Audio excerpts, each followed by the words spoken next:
Hey there, friends! In this video, we will cover the Kingdom Hearts series, the game franchise that started as a wild experiment between Square Enix and Disney that absolutely no one saw coming. We'll be covering 12 entries in the recommended order that'll actually help you understand what's happening. Fair warning, Kingdom Hearts is infamous for its convoluted plot. You've got time travel, body swapping, people who are actually 3 different people, and villains who split themselves into 13 versions. Yeah, it gets weird. But underneath all that complexity is a genuinely heartfelt story about friendship and growing. So when you're ready, grab a cookie and hot chocolate, sit back, and let's journey through the wonderfully confusing tale of Kingdom Hearts. My friends are my power, and I'm theirs!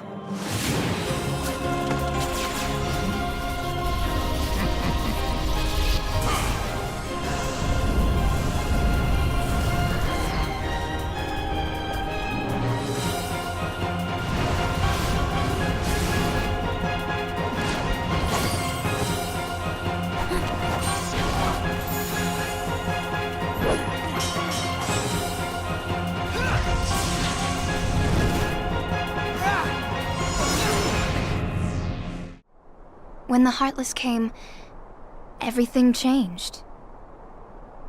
The Heartless? The ones who attacked you, you remember? Those without hearts. The darkness in people's hearts. That's what attracts them. And there is darkness within every heart. Let's start with Kingdom Hearts and its enhanced version, Kingdom Hearts Final Mix. The original Kingdom Hearts launched in 2002. It was the game that made everyone go, wait, Donald Duck and Cloud Strife are in the same game, and it actually works? But here's where things get interesting. The Japanese version was actually missing content that the international release had, namely some secret bosses. Japanese players were understandably miffed about missing out on the chance to get destroyed by Sephiroth's one-hit kill attack. So in December 2002, Square released Kingdom Hearts Final Mix exclusively in Japan. And when I say final mix, I mean they really mixed things up. They took the English version, kept the English voice acting, with Japanese subtitles, and then added a whole bunch of new content on top. And so for that reason, we will be covering the final mix version. Our story begins on the Destiny Islands, a tropical paradise where kids dream of adventure beyond their sandy shores. You play as Sora, a 14-year-old boy with gravity-defying brown hair and feet that are approximately 40% of his body mass thanks to his massive yellow shoes. He's optimistic, brave, and impulsive. Basically your typical shonen hero, but with a Disney twist. Your best friends are Riku and Kairi. Riku is the cool, silver-haired rival who's a bit too curious about darkness for his own good. Kairi is the red-headed girl whose memories are empty, but her heart is filled with pure light and goodness. Once you leave your world, you team up with Donald Duck and Goofy. Yes, the actual Disney characters. Donald is a court magician with anger management issues, while Goofy is a knight captain who fights with a shield. Together, you'll travel in a spaceship made of colorful blocks called a gummy ship. On the villain side, you've got quite the lineup. The main enemy is Ansem, Seeker of Darkness, though you won't fully understand what his deal is until near the end. There's also Maleficent, who's gathering all the Disney villains for her own schemes. Think of it as the world's most evil group project. The organization makes a sneaky appearance too, with a mysterious figure called Unknown showing up as a secret boss you can fight in Hollow Bastion. The real enemies you'll be fighting constantly are the Heartless, living embodiments of darkness that look like shadow creatures with glowing yellow eyes. They come in 2 flavors, pure blood ones that are naturally occurring, and emblem ones that were artificially created and sport a fancy heart-shaped logo. Alright, time for the story. One night, while you and your friends are preparing a raft to explore other worlds, darkness attacks the Destiny Islands. You rush to find your friends, but Riku gets a bit too interested in the darkness and literally lets it consume him. Kairi vanishes when a mysterious door blows open. The islands are destroyed, and you drift off into space, clutching a giant key that magically appeared in your hand, the Keyblade. Where's Kairi? I thought she was with you. The door is open. What? The door is open, Sora. Now we can go to the outside world. What are you talking about? We gotta find Kairi. Kairi's coming with us. Once we step through, we might not be able to come back. We may never see our parents again. There's no turning back. But this may be our only chance. We can't let fear stop us. I'm not afraid of the darkness.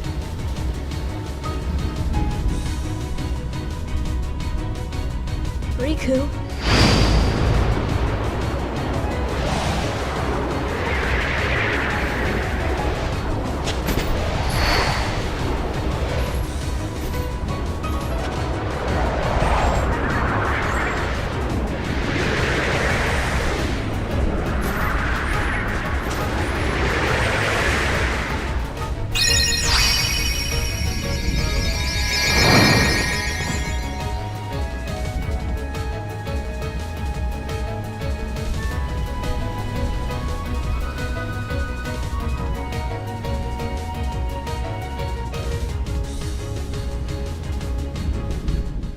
Meanwhile, at Disney Castle, King Mickey has gone missing, leaving only a letter telling Donald and Goofy to find someone with a key.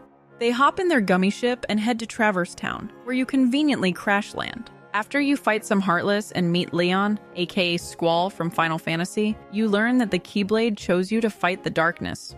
Donald and Goofy find you, and after accidentally bonking heads during a boss fight, you all decide to team up. Donald and Goofy need to find their king, you need to find your friends, so it's a win-win travel arrangement. You then go world hopping. You visit Wonderland and get involved in Alice's trial, head to Olympus Coliseum where Hades is scheming with a reluctant Cloud, swing through deep jungle with Tarzan, and reunite Geppetto with Pinocchio inside a whale. Each world has been infected by Heartless, and there's a keyhole that you need to seal to protect it. You also discover that Maleficent is gathering the 7 princesses of heart, women with hearts of pure light. She's already got most of them, including Kairi, who turns out to be one of these princesses. Your adventure continues through Agrabah, where Jafar's hunting for both Jasmine and the Keyhole, Halloween Town, where Oogie Boogie tries to control Heartless with an artificial heart, and Atlantica, where you unfortunately have to swim with the worst controls known to gaming. Eventually, you reach Hollow Bastion, a world that used to be called Radiant Garden before it fell to darkness.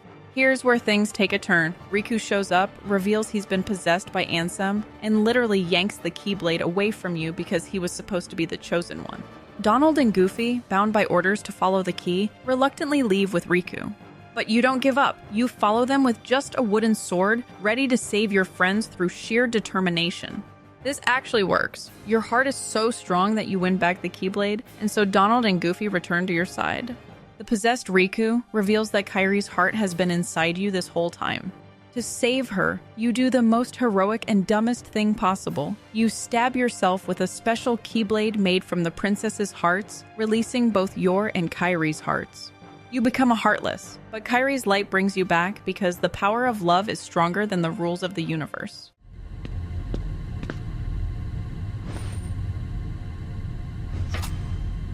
Sora! Hold on!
What's happening to me? Falling into darkness. Sora! Irie!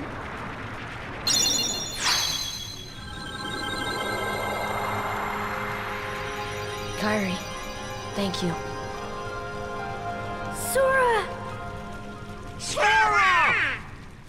After escaping Hollow Bastion and having your final showdown with Dragon Form Maleficent and then Ansem-possessed Riku, you learn that Ansem plans to open the door to Kingdom Hearts itself, believing it will grant him ultimate darkness.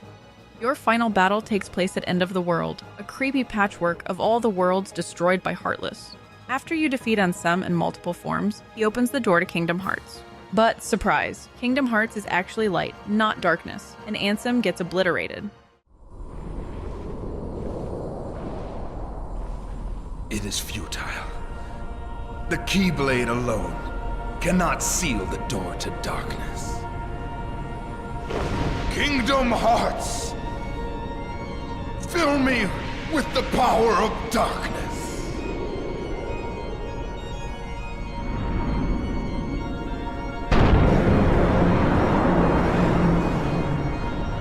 Supreme darkness!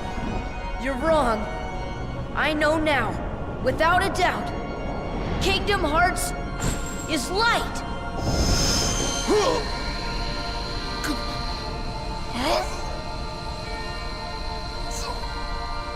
Light! But why?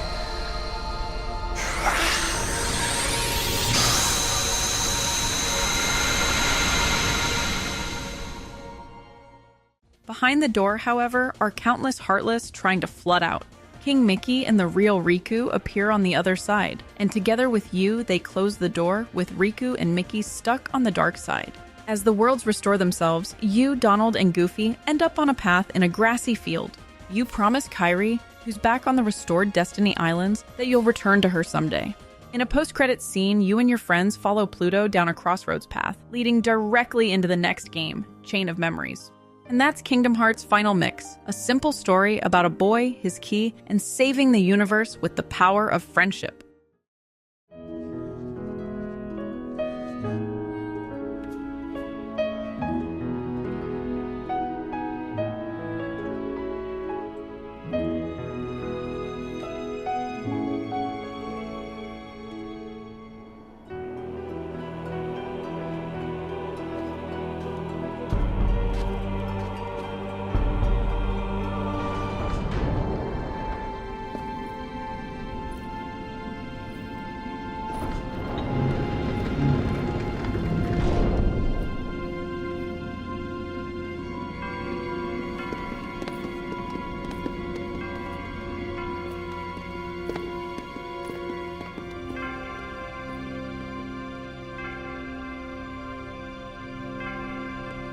Hey, you think it's okay to barge in?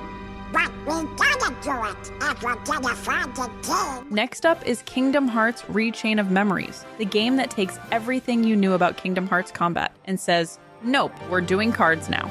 Originally a Game Boy Advance game from 2004, Re-Chain of Memories is the full 3D PlayStation 2 remake that came out in 2007 in Japan and 2008 in North America. The entire game takes place in Castle Oblivion, a mysterious white castle that exists between the realms. Picture a fortress where each floor is created from your memories, but the higher you climb, the more you forget. The castle has 13 floors going up and 12 basements going down. Let's meet your cast for this memory-wiping adventure. You primarily play as Sora, who's still rocking his Kingdom Hearts outfit and is searching for Riku and King Mickey after the events of the first game. Donald and Goofy are back as your loyal companions, though they're also victims of the castle's chaos. After you finish Sora's story, you unlock Reverse a Rebirth mode, where you play as Riku, who's stuck in the castle's basement and dealing with the darkness in his heart.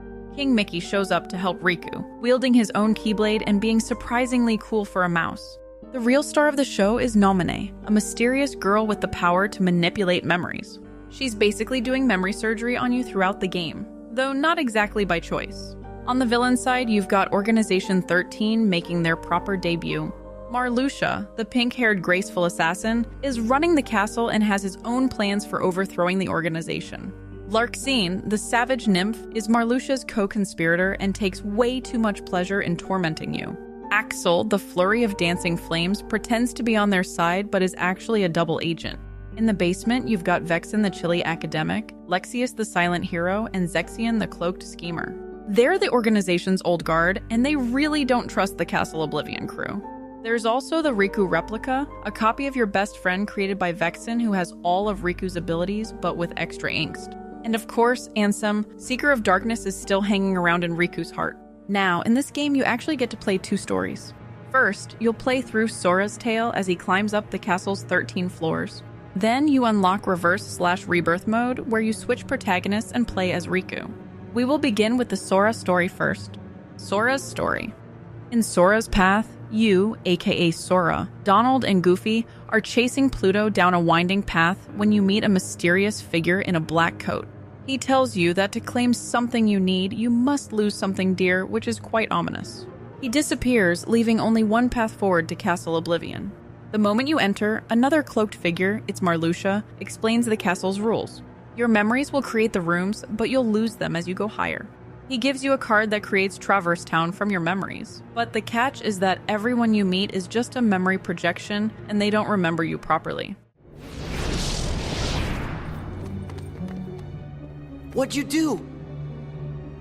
I merely sampled your memories, and from them, I made this. To reunite with those you hold dear. What's this? A card? It is a promise for the reunion you seek. Hold the card to open the door, and beyond it a new world. Proceed, Sora. To lose and claim anew, or to claim anew only to lose. As you climb the castle, you start remembering a girl from your childhood named Nomine. Weird thing is, you're forgetting Kairi at the same time. Donald and Goofy don't remember her either, but they go along with it because you seem really sure about these new memories. You battle through memory versions of worlds from the first game. Each floor requires you to fight organization members. Larxene loves showing up to mock you about how your memories are fake. Vexen creates the Riku replica and tests your strength. The replica thinks Naminé is his childhood friend too, leading to some awkward love triangle drama that involves card battles. Things heat up when Vexen almost spills the truth about your memories, but Axel straight up assassinates him with fire. That's when you realize the organization isn't exactly a happy family. Larxene reveals that your memories are being rewritten. Naminé never knew you as a child, and she's been replacing Kairi in your memories on Marluxia's orders. The Riku replica attacks you again, completely brainwashed into thinking you're his enemy. After you defeat him, Naminé shatters his fake memories out of mercy, and he runs off having an existential crisis. Marluxia's plan becomes clear. He wants to use you as his puppet to take over the organization. But Axel has other plans. He manipulates Naminé into revealing the truth to you. Turns out she's been slowly taking apart your memories and replacing them with fake ones about her. Larxene attacks you in a rage when the plan falls apart, but you defeat her and she fades away, keeping her sarcasm until the very end. Axel pretends to be testing you one final time, but he's really just eliminating witnesses to his betrayal of Marluxia. You finally reach the 13th floor where Marluxia is holding Naminé hostage. He orders her to completely wipe your memory, but she refuses. The Riku replica shows up for one last fight to protect Naminé, but you defeat him and he fades away, finally at peace. At last, you face Marluxia in an epic battle involving giant scythes and petal storms. After defeating him, Naminé offers to fix your memories, but there's a price. You'll forget everything that happened in the castle, including her. You, Donald, and Goofy agree to be put to sleep while she fixes the damage, promising you'll be friends with Naminé once you wake up with your real memories. You fall asleep in pod-like chambers, setting up the year-long nap that leads into Kingdom Hearts 2.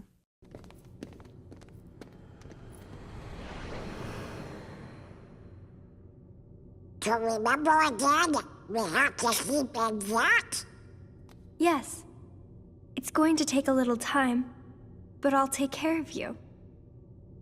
Gosh, when we wake up, we won't remember who you are anymore. But how are we gonna thank you? Don't worry about that. I'll just make a big note in my journal. And it will say, thank Naminé. Oh, good. That makes me feel better. Well, good night then, Naminé. Good night, Goofy. Goodbye. No, not goodbye. When I wake up, I'll find you. And then there will be no lies. We're gonna be friends for real. Yeah, you're right. Okay, it's a promise.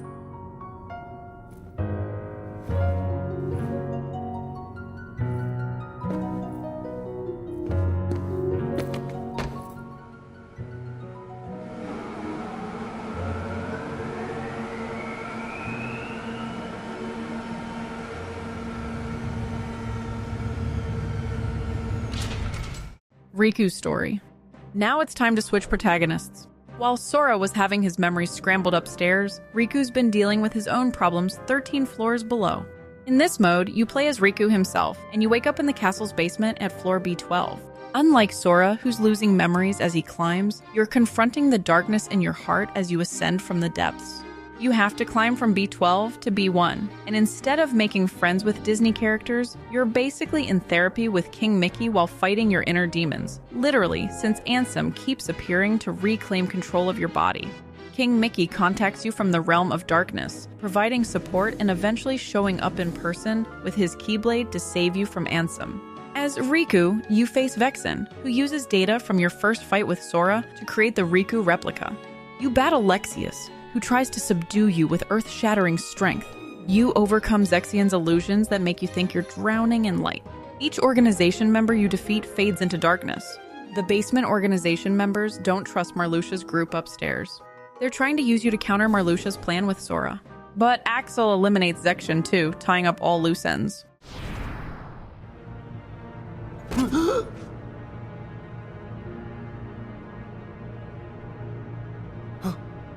Oh yes, the replica, of course. We can use this Riku to defeat the real one. Axel? Wouldn't you like to be real? All you need is the kind of power that the real Riku doesn't have. If you can get that, you can be a new person, not Riku, nor anybody else. You won't just be a copy of someone, you will be unique, your own self. Axel! What are you saying to him? You know, he's as good a place to start as any. You can't do this!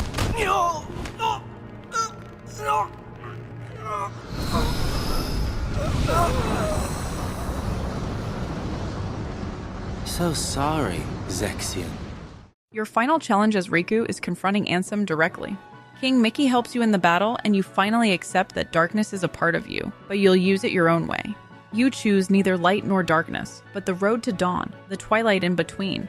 Diz appears one last time, revealing he's been testing you.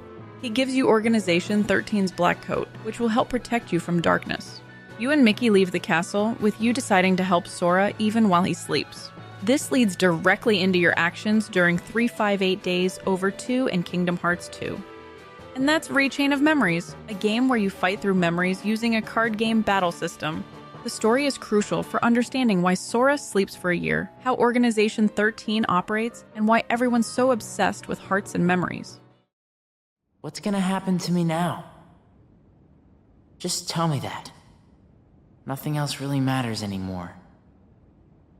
You are... Nominate!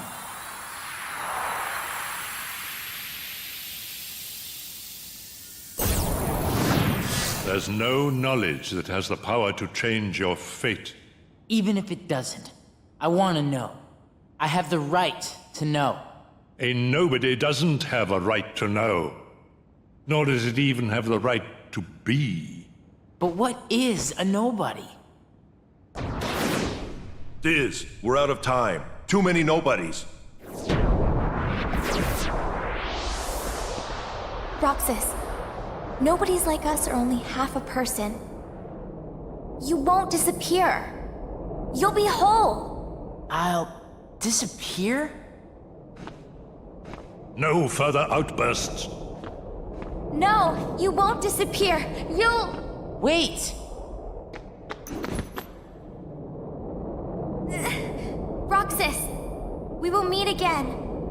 And then we can talk about everything. I may not know it's you, and you may not know it's me. But we will meet again. Someday soon. I promise. Let her go! Nominate! Let's continue with Kingdom Hearts 2, the game that answers some questions while raising about 50 more. Kingdom Hearts 2 came out in 2005, but we're talking about Final Mix, the enhanced version that Japan got in 2007. The rest of the world had to wait until the HD collections to experience all the extra content, including new bosses, additional cutscenes, and the absolutely brutal critical mode difficulty. Kingdom Hearts 2 takes you all over the place. You've got the mysterious Twilight Town where it's always sunset, the familiar Disney Castle, Hollow Bastion, and a bunch of Disney worlds. You start the game playing as Roxas for about 3 hours, which confused everyone back in 2005. He's Sora's nobody living in a digital simulation of Twilight Town with fake friends, though he doesn't know any of that yet. After the tutorial ends, you finally play as Sora again, who's been napping for a year while Naminé fixes his memories. Donald and Goofy are back, and they're joined by King Mickey, who actually does stuff this time instead of just being mysteriously absent. Your new Disney party members include Mulan, who's pretending to be a guy named Ping, Captain Jack Sparrow, Simba as an adult lion, and even Tron from inside a computer. Peach shows up as Maleficent's bumbling henchman, and Maleficent herself is back from the dead. The real antagonists are Organization 13, and boy do you meet a lot of them. Xemnas, their leader, talks in the most dramatically philosophical way possible. Xigbar, the sniper, calls you kiddo and knows way more than he should. Zeldin wants to turn Beast into a Heartless. Syx is Xemnas' emotionless second-in-command who has history with Axel. Demyx plays a Sidar and complains about fighting. Luxord turns everything into a game of chance. And of course, Axel returns, but this time he's trying to get his best friend back. Final Mix adds the absent silhouettes, ghostly remains of the organization members who died in Chain of Memories. You can fight powered-up data versions of all 13 members in the Cavern of Remembrance, a new area that's basically a gauntlet of platforming pain. There's also the Lingering Will, Terra's possessed armor that will absolutely destroy you. With that out of the way, let's begin our journey. Roxas' story, Prologue. You start as Roxas in Twilight Town, living what seems like a normal life with your friends Hayner, Pence, and Olette. Summer vacation just started and you're planning to go to the beach. But weird things keep happening. Strange white creatures attack you, time freezes randomly, and you keep having visions of some kid in red clothes.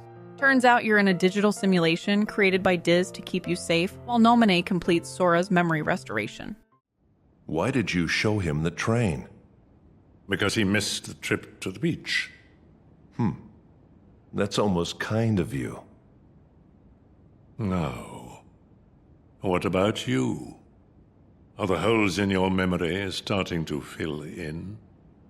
Yes. The haze is clearing. The same thing is happening to everyone who had ties to Sora. Very soon, to them, he'd be like a good friend who's gone away for a year. I've waited, and now I want to know. What is it that you want? Revenge. The white creatures are nobodies trying to break in and kidnap you. Axel keeps showing up, desperately trying to get you to remember your time in the organization, even fighting you to jog your memory, but you have no idea what he's talking about. As the simulation breaks down, you start recovering memories that aren't yours. They're Sora's. You learn the truth. You're Sora's nobody, you were number 13 in Organization 13, and your entire life in Twilight Town is fake. Diz has been using you as a way to complete Sora's memories. In the end, you have to return to Sora to make him whole again. Your last words before disappearing are that you'll see Hayner, Pence, and Olette again, though you know these digital versions aren't even real. And that's the end of the prologue and Roxas' story. Sora's story. After the prologue, you finally wake up as Sora in the real Twilight Town with Donald and Goofy, having no memory of Chain of Memories.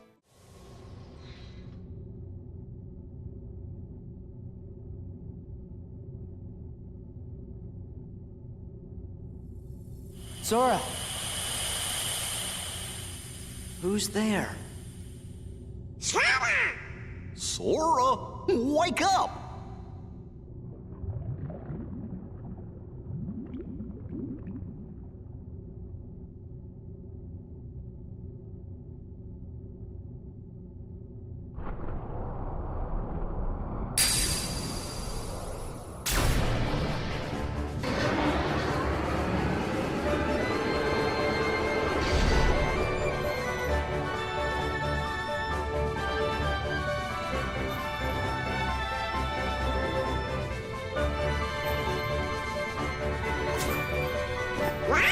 Donald! Goofy!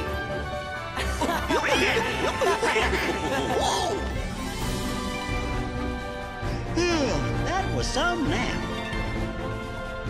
You mean we were asleep? I guess we must have been, or I don't think we'd be so drowsy. When do you think we went to sleep? Let's see. We defeated Ansem. Yep. Restored peace to the world. Found Kairi. Oh yeah. And then we went to look for Riku. I think that's right so far. Then what?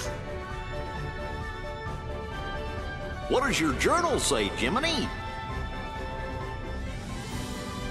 Gee, there's only one sentence.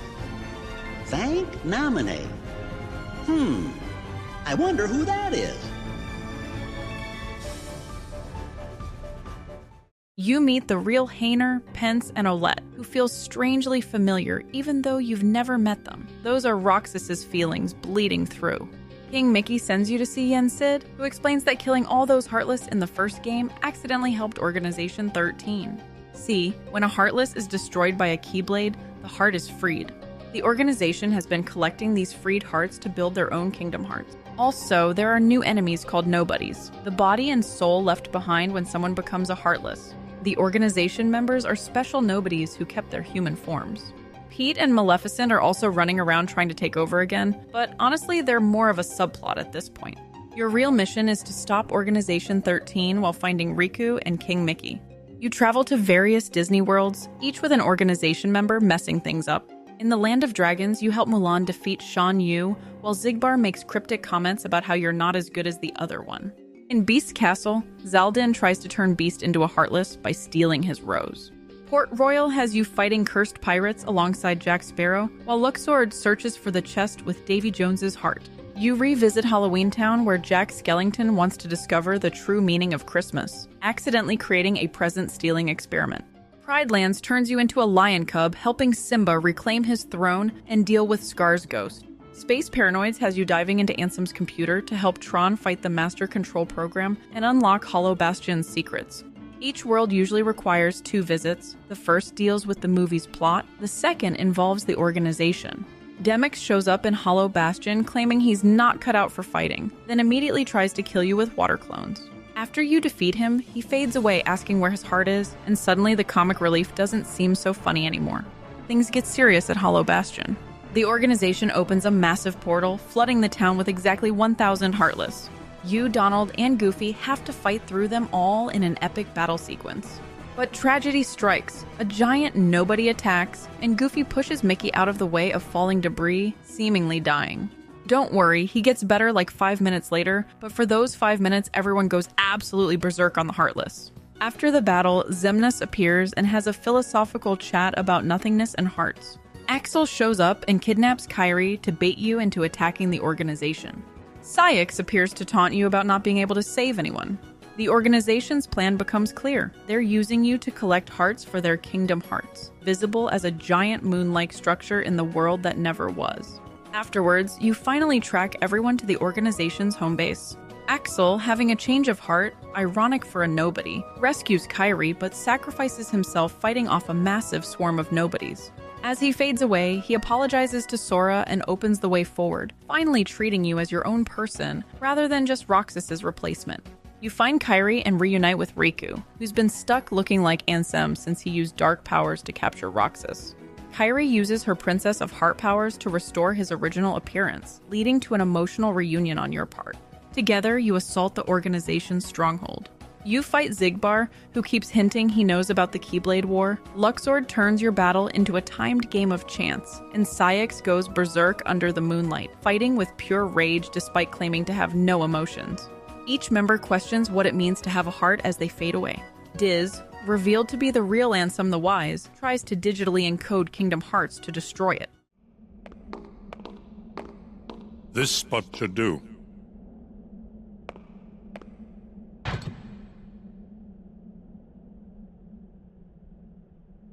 What's this gadget for?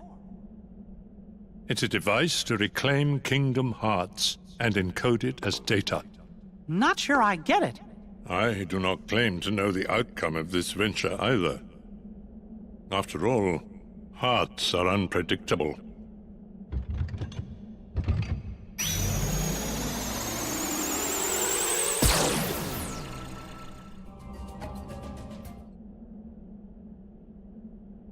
What's that? It's the king and Diz. I mean, Ansem the Wise. They must be higher up. We better hurry. His machine explodes, apparently killing him but restoring Riku's appearance. The explosion also damages Kingdom Hearts, and all the hearts rain down like shooting stars. You then face Xemnas at the Altar of Naught. He absorbs what remains of Kingdom Hearts, taking on multiple forms.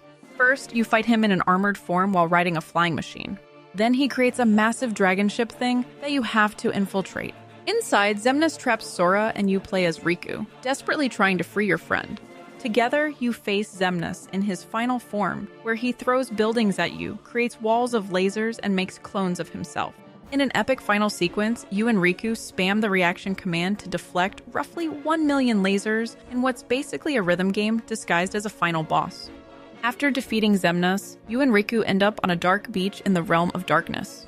You have a heart-to-heart about your friendship, with Riku finally admitting he was jealous of you. What I said back there about thinking I was better at stuff than you? To tell you the truth, Sora, I was jealous of you. What for? I wished I could live life the way you do. Just following my heart. Yeah, well, I've got my share of problems too. Like what? Like wanting to be like you.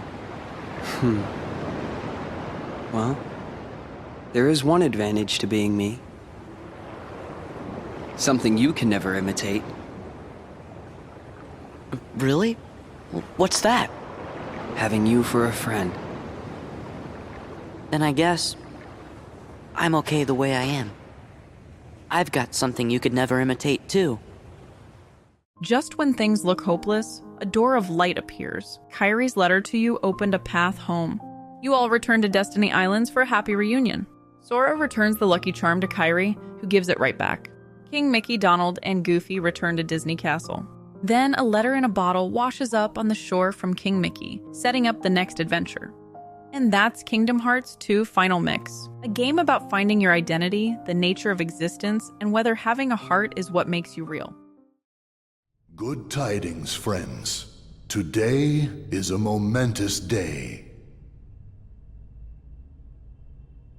I am pleased to announce that a new comrade has been chosen to wear the coat.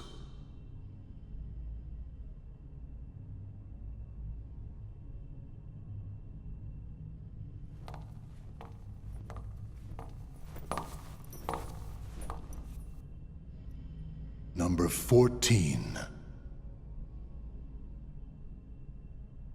Let us all welcome one of the Keyblade's chosen.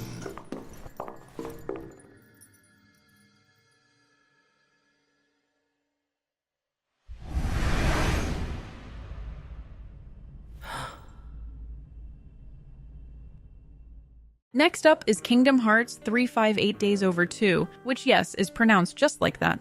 Originally released for Nintendo DS in 2009, this game tells Roxas's story during his time in Organization 13. But here's the thing, in the HD collections, you're not playing this one. Instead, you're watching nearly 3 hours of remastered cutscenes with full voice acting, turning the game into basically a Kingdom Hearts movie. The title represents the 358 days Roxas spent in the organization, experienced by 2 people, or maybe 3 depending on how you count. And it's legitimately one of the saddest stories in the series. The game primarily takes place in the world that never was, Organization 13's home base with its eternal night sky and dark city aesthetic. But the real heart of the story happens at the Twilight Town Clock Tower, where 3 friends meet after missions to eat ice cream and watch the sunset. You'll also see the Castle That Never Was' gray area, which is basically the organization's break room where nobodies complain about their jobs and Demyx practices his Sidar. You follow Roxas, Sora's nobody who just woke up as number 13 of the organization. He starts as basically a zombie who can barely string words together, but we watch him slowly develop a personality through his friendships. He's paired with Axel, number 8, the fan-favorite fire wielder who becomes Roxas's best friend and mentor. Axel's got his own problems though. He just got back from Castle Oblivion where he murdered several colleagues, so he's not exactly employee of the month. Then you meet Xion, the mysterious 14th member who joins a week after Roxas. She's shy, can barely use the Keyblade at first, and everyone sees her differently. Some see a black-haired girl, some see a puppet, and Xigbar sees someone very familiar. You get to see the rest of Organization 13 too, witnessing their day-to-day personalities. Saix is the cold, efficient mission coordinator who has serious beef with Axel. Xemnas speaks in riddles and stares at the moon a lot. Demyx complains about every mission and tries to get out of work. Luxord treats everything like a game. Xigbar makes cryptic comments and calls everyone kiddo. Xaldin is obsessed with turning Beast into a Heartless.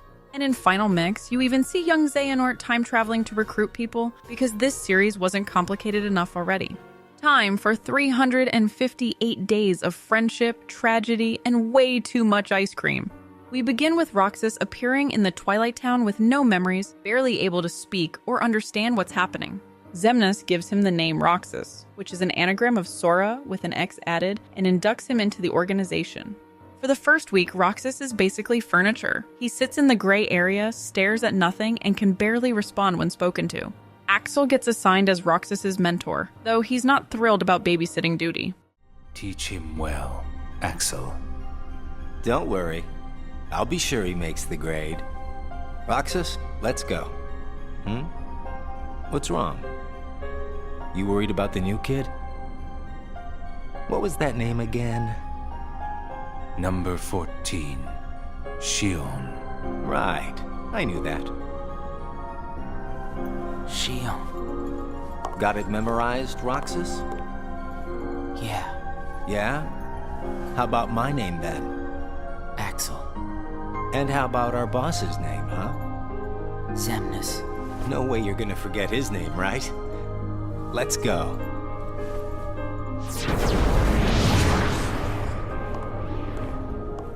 Their first mission together involves Axel literally teaching Roxas what a mission is. We see Roxas slowly learn to fight Heartless and collect hearts, though he doesn't understand why. After missions, Axel takes him to the Twilight Town clock tower and introduces him to sea salt ice cream, starting their daily tradition. A week after Roxas joins, Xemnas introduces number 14, Xion. Everyone's confused because there's only supposed to be 13 members, but Xemnas insists she's important. She pulls her hood off and smiles at Roxas, who's puzzled by this stranger acting familiar. Roxas starts developing a personality, forming actual friendships with Axel and eventually Xion.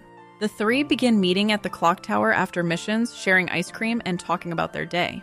It's the only time these supposedly emotionless nobodies seem genuinely happy. Xion initially can't use the Keyblade properly, which causes Saix to call her a failure. Roxas, remembering his own struggles, helps train her.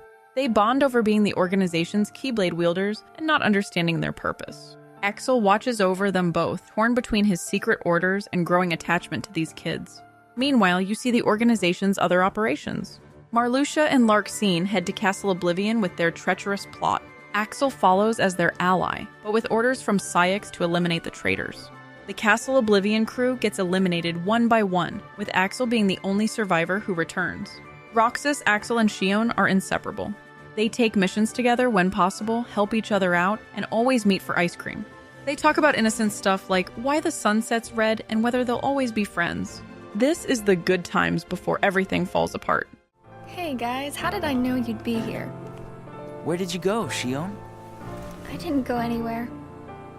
What about you two? Did you guys go somewhere without me? Axel says he was asleep all day. What? What's that about? You wasted a day off? Unlike you two lazy bones, I work hard, so I'm tired, okay? Unlike me and Roxas, maybe you're just out of shape.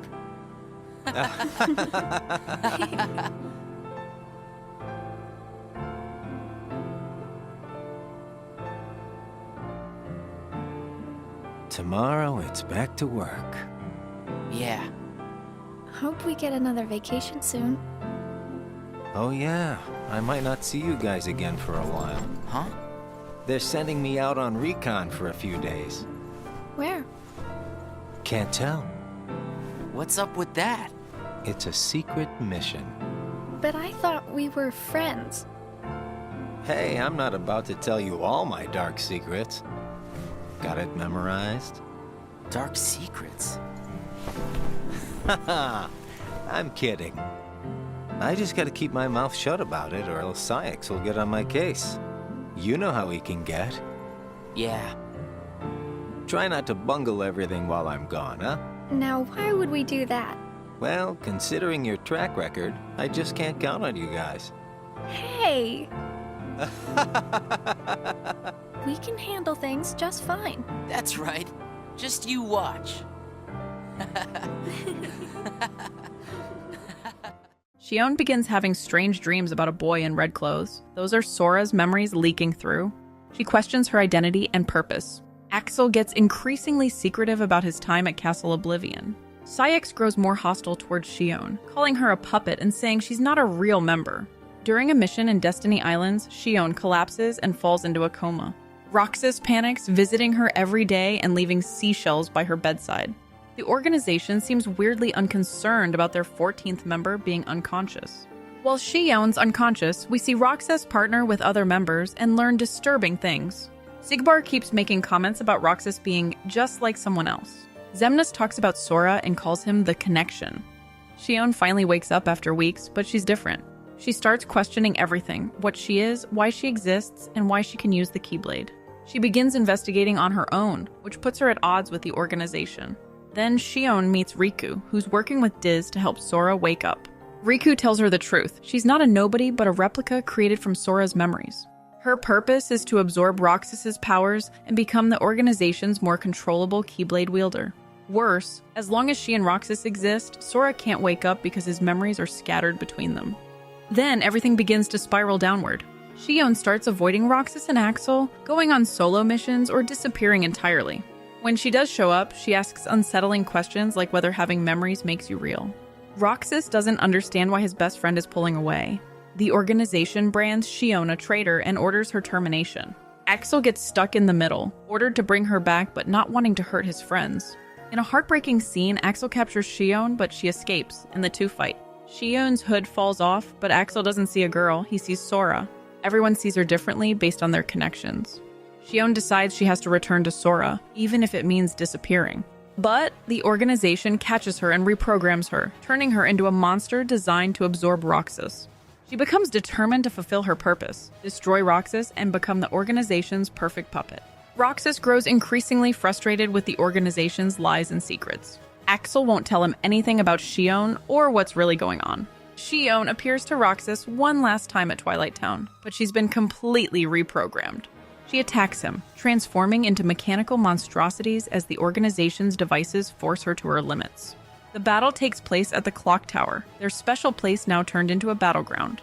As Roxas fights, Shion's true plan becomes clear. She's making him kill her. It's the only way to stop the organization's plan and return the memories to Sora. In her final moments, she reveals she remembers their friendship and treasures every moment. She dies in Roxas's arms, crystallizing and shattering like glass. As she fades, everyone's memories of her disappear. The seashells by Roxas's bed vanish, and photos reshape themselves. It's like she never existed. But Roxas remembers just enough to know he's lost something important.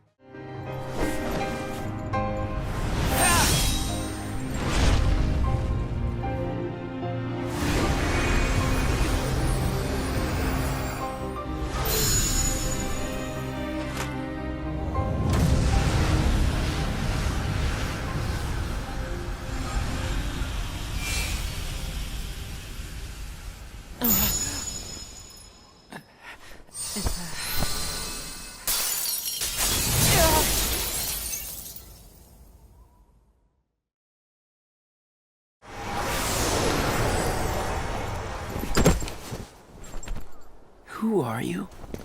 Again? It's weird. I feel like I'm forgetting something really important. You'll be better off now, Roxas.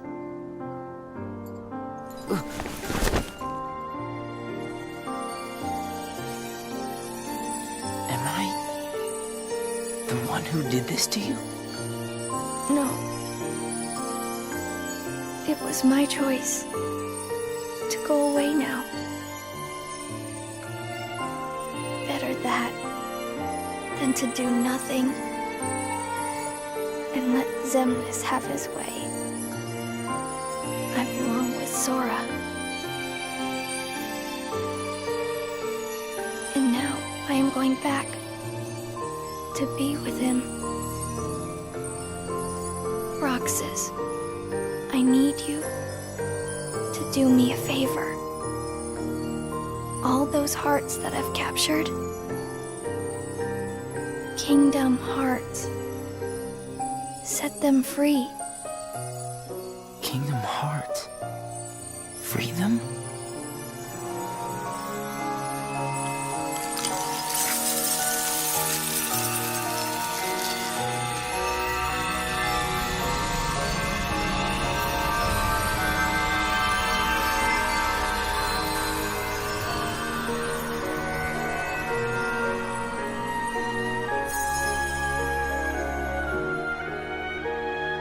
Enraged and confused, he abandons the organization. Wielding 2 Keyblades now, his and Shion's, he cuts through Neo's shadows trying to reach Kingdom Hearts and free the hearts inside. But Riku intercepts him, and they battle in the Dark City. Roxas nearly wins, but Riku unleashes the darkness in his heart, taking on Ansem's appearance to gain the power to stop him. Riku defeats Roxas and takes him to Diz, who places Roxas in the digital Twilight Town to wait for Sora's awakening. Roxas's last thoughts are of Shion, though he can't remember who she is anymore, just that going to the beach with her and Axel would have been nice. The organization is left in shambles. They've lost their Keyblade wielder and their replica. Axel is emotionally destroyed, remembering just enough to know he had friends, but not enough to know who they were. The remaining members continue their plan with Kingdom Hearts, leading directly into the events of Kingdom Hearts 2. In the HD version's additional scenes, you see more context. Young Xehanort appears, time-traveling to mark certain members for the future. You understand why Saix becomes so cold, and why Axel becomes so desperate to get Roxas back in Kingdom Hearts 2. You see the organization members as more than just bosses. They're co-workers going through the worst job experience ever. And that's 358 Days Over 2, a tragedy about friendship between people who supposedly can't feel anything.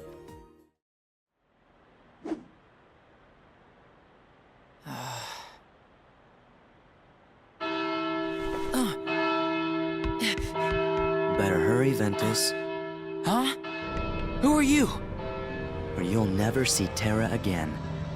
What? Get real. I can see Terra anytime I want. Like right now, he's leaving you behind. And by the time you catch up, he'll be a different person. Look, whoever you are, you don't know the first thing about Terra. Me and him will always be a team. You trying to pick a fight or what? Oh, grow up. Is that what you call friendship? You'll never know the truth unless you go out and look for it yourself. Come on, what could you possibly know when you're stuck here, looking at nothing but what's in your tiny world? We are now on to Kingdom Hearts Birth by Sleep Final Mix, the prequel that helps things make sense. Originally released for PSP in 2010, the Final Mix version added new commands, bosses, and a whole secret episode. This game takes place 10 years before the first Kingdom Hearts, back when Keyblade wielders were actually trained properly instead of just having magical weapons appear during traumatic experiences. The game starts at the Land of Departure, a small world where Keyblade masters train their students. Picture a mountaintop castle with chains everywhere, floating pieces of land, and training grounds where teenagers beat each other up with giant keys for educational purposes. You'll also visit familiar Disney worlds in their earlier forms, including the Castle of Dreams before Cinderella's ball ruins everything, dwarf woodlands where Snow White hasn't taken her nap yet, and the Keyblade Graveyard, a desert wasteland filled with abandoned Keyblades from an ancient war. You play as 3 different characters, each with their own campaign that interweaves with the others. Terra is the tall, muscular brunette who hits things really hard but has the mobility of a refrigerator. He's desperate to become a Keyblade master but has a darkness problem. Ventus, or Ven for short, looks exactly like Roxas because Kingdom Hearts loves recycling character models. He's the baby of the group, fast as lightning but about as durable as tissue paper. Aqua is the responsible blue-haired mom friend who became the only one to pass the Mark of Mastery exam. She specializes in magic and cartwheel dodging through life's problems. Your mentor is Master Ericus, a Keyblade master obsessed with light. He's basically Space Dad to your trio, but he's got some serious black and white thinking issues. His old friend Master Xehanort is a bald elderly man who definitely doesn't look suspicious, with his goatee and hunched posture. He's totally not planning anything evil, just ignore how he talks about darkness. Then there's Vanitas, a masked boy in a black suit who shows up to ruin everyone's day. Young Xehanort also makes his first appearance as a time-traveling mystery boss. On the Disney side, you'll meet younger versions of familiar characters and some new faces. There's young Hercules still training to be a hero, Prince Philip before Aurora takes her eternal nap, and the evil queen when she's still checking her mirror every 5 minutes. Mickey Mouse is training to become a Keyblade Master too, and he's adorable with his Starseeker Keyblade. Since you play as 3 different characters whose stories overlap, we'll go chronologically and see how some of their paths intertwine. Every campaign starts with the same scene, Terra and Aqua taking their Mark of Mastery exam while Ven watches from the sidelines. But Master Xehanort suddenly shows up and sabotages. During the exam, mysterious creatures called Unversed appear. They're basically emotional heartless, born from negativity. The exam continues with Terra and Aqua sparring. Terra's doing great until darkness starts leaking out of him. Aqua passes the exam, but Terra fails because Master Ericus has 0 tolerance for darkness. Terra's devastated, and Master Xehanort pulls him aside to say maybe darkness isn't so bad, which definitely isn't manipulative. Suddenly, Master Xehanort disappears, and Unversed start appearing across multiple worlds. Master Ericus sends Terra to find Xehanort and deal with the Unversed, hoping he'll prove himself worthy. Xehanort's apprentice, Vanitas, shows up and goads Ven into following Terra, claiming Terra's going to change and won't be the same. Ericus tells Aqua to bring Ven back and keep an eye on Terra, essentially making her the babysitter. Now let's begin your journey as Terra. Terra's story. When you play as Terra, you're the first to reach most Disney worlds. You are looking for Master Xehanort, and you know one thing. He is looking for pure hearts filled with light, so you must follow such hearts. In Enchanted Dominion, you meet Maleficent, who immediately spots your darkness potential. She hypnotizes you into stealing Aurora's heart. When you wake from the trance, you see the damage you have done. As Terra, you meet the evil queen in her quarters, and she asks you to bring her Snow White's heart, another pure heart of light. And the magic mirror tells you about your darkness. You don't want to help the evil queen, but this may be the only way to find Xehanort. So you head to the dwarf woodlands in search of innocent Snow White. You find her and immediately notice her pure heart. Unfortunately, Snow White has no idea who Master Xehanort is, so after she runs off due to Unversed attacking, you head back to the evil queen and the mirror on the wall. In the Castle of Dreams, you arrive during the ball with Cinderella sad, but the fairy godmother makes an appearance, and Bippity Boppity boos Cinderella to the ball. The fairy godmother reminds you to believe anything is possible and it shall come true. You meet Cinderella at the ball when Unversed attack, which are drawn to her powerful dreams and hopes. Afterwards, you finally meet with Xehanort, who reveals the truth. Evil Vanitas was created from the darkness that was within little Ventus. The darkness was consuming Ven so much that Xehanort had to separate that part of him in order to save him. In the process, he damaged Ven's heart, and Ven was sent to stay with Master Ericus. Now it's your job to find Vanitas by following the light. It came from Ventus. Ventus? Yes. Vanitas is the darkness that was inside your friend. It was an accident. While training with me, Ventus succumbed to darkness, and there was but one way to save him. Strip that part of him away, and thus Vanitas was made. In the process, I damaged Ventus's heart in the most horrific way. So, I did what I felt was right and left him with Ericus. I knew the boy could not stay with me, the man who did him such grievous harm. Finally, at Radiant Garden, you meet Aqua and Ven again. As Terra, you're confronted by Braig, who's kidnapped Xehanort. Braig pushes you until you unleash darkness, scarring his face and destroying his eye. Xehanort then appears, revealing this was all planned to make you use darkness. Terra and Xehanort form a pact to work together to destroy Vanitas. And that concludes Terra's story. Ventus's story. When you play as Ventus, you're usually the second to arrive at Worlds. In Dwarf Woodlands, you are looking for Terra, but the dwarves think you're a diamond thief. So you head to the castle to find others, but on the way you find a Snow White, so you take her to safety at the dwarf's cottage. But the dwarves think your friend Terra sent demons after Snow White. You don't believe them since he is your friend and you're the optimistic one who doesn't know darkness even exists yet.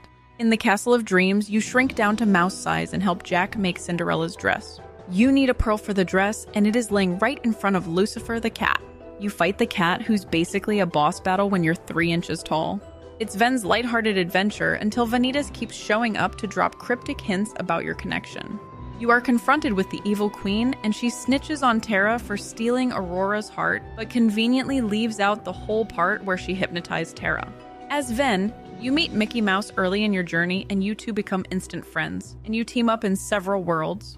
When you confront Master Ericus, he reveals the truth. Master Xehanort wants control of the Keyblade so he can use it to capture the hearts filled with pure light. This would allow him to control the light when darkness takes over the world. He is merely curious what the world would be during a Keyblade war, and believes the world would overcome darkness. Master Ericus disagrees and believes the Keyblade shouldn't be used to satisfy some morbid curiosity about darkness. So with that, Ericus decides he needs to take down Ven so his Keyblade cannot be forged to avoid a Keyblade war. Right as he attacks you, Terra shows up to save the day.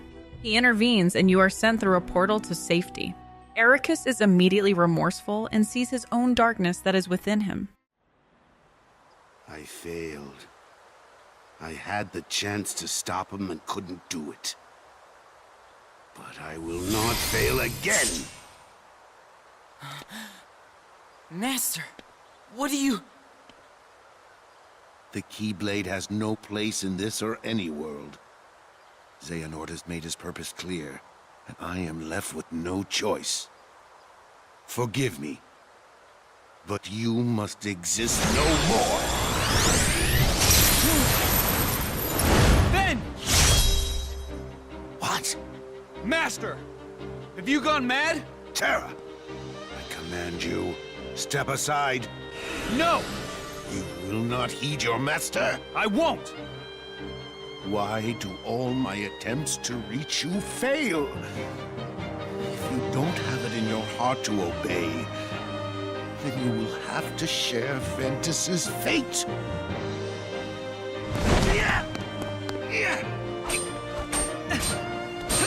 Enough, Terra! He's right! Quiet! Terra!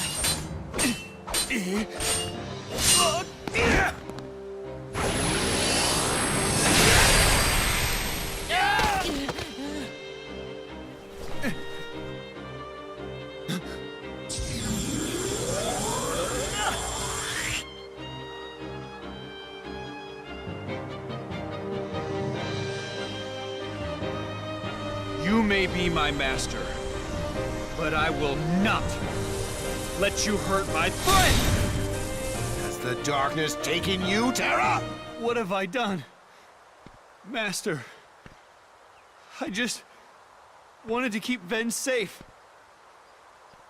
No, you were right. I failed you, Terra. Perhaps I've no one to blame but myself for the darkness inside you. And now, I've done worse. Raised my Keyblade against you and Ventus. My own heart is darkness.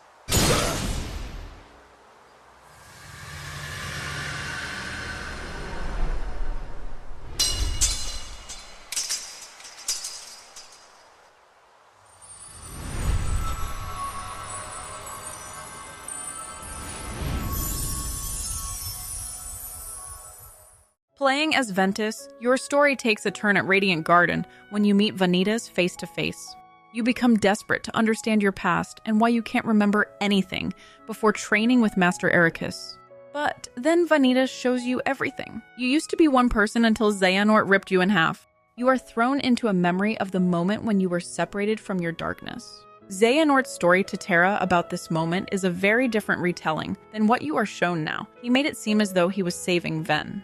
Vanitas shows you that Xehanort tried to force you to embrace the darkness, but you refused, and then he separated the darkness to create Vanitas in hopes that he will follow Xehanort's orders to forge the Keyblade within. With that, Vanitas threatens your friends Terra and Aqua and disappears. He too is trying to provoke you into not being a pacifist. And that's the end of the Ven storyline. Aqua's story.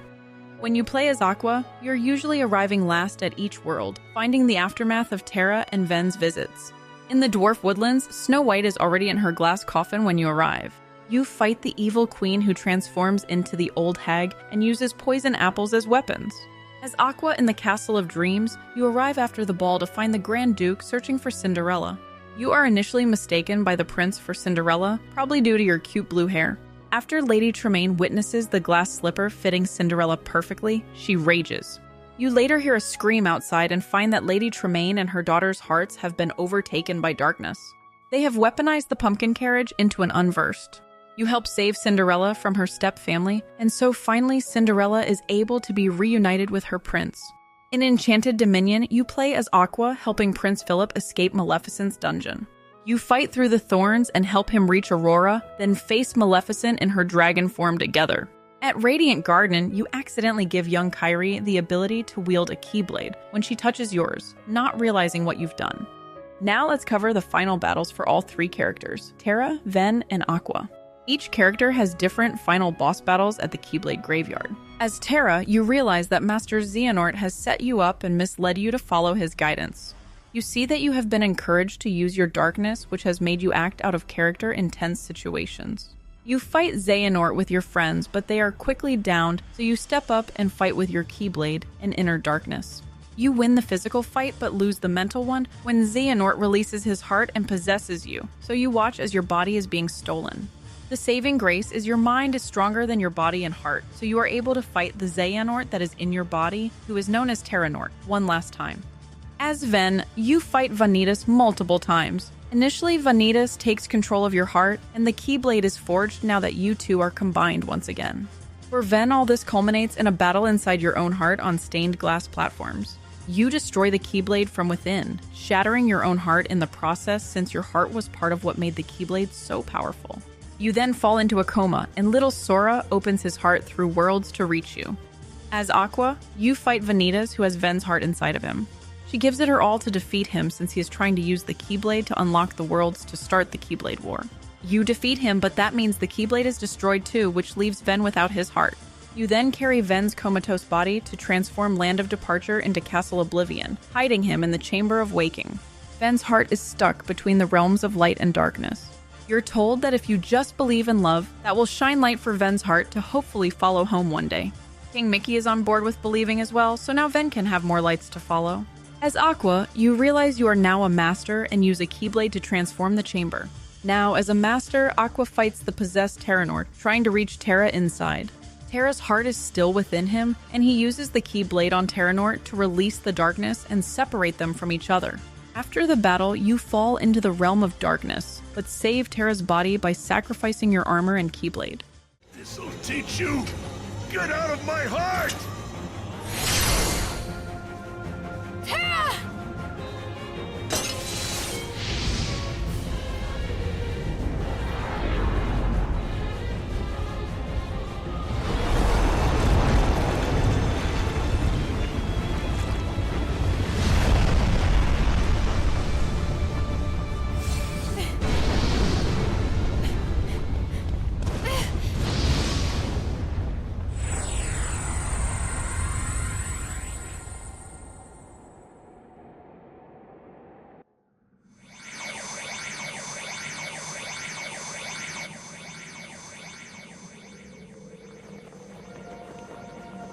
The darkness can't have you!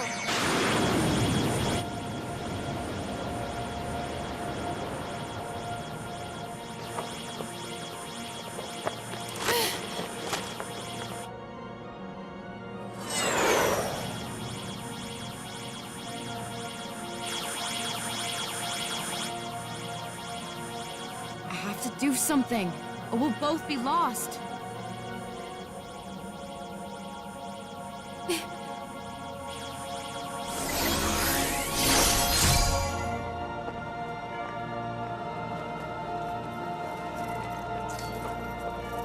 I'm with you. Go!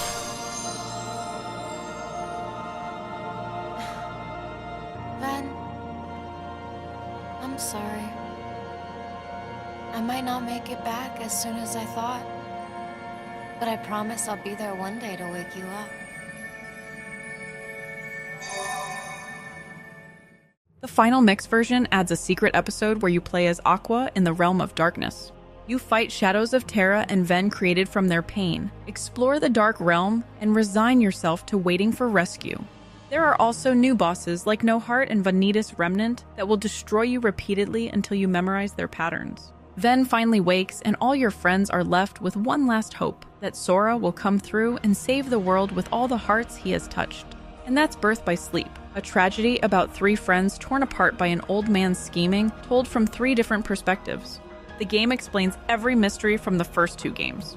You learn that Sora can dual-wield because Ventus's heart is sleeping inside him, that Riku can use a Keyblade because Terra chose him as a successor during their childhood meeting, and that Kairi can wield one because she accidentally touched Aqua's.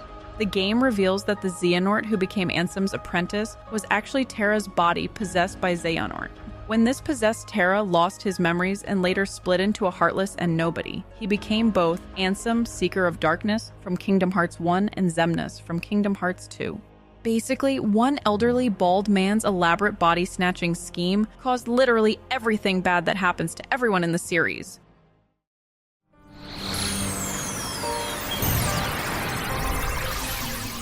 Riku? Sorry. Not quite. Much like Sora there. I'm just zeros and ones that look like somebody you know. Oh?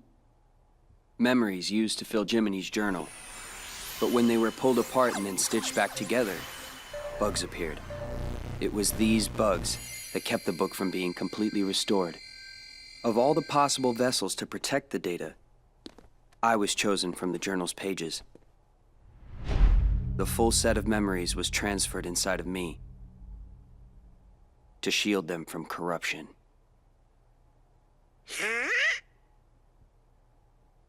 So, in a way, what I really am is Jiminy's journal.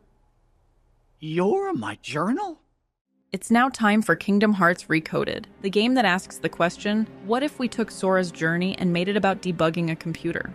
Released for Nintendo DS in 2010 and 2011, Recoded is another entry that became a movie in the HD collections.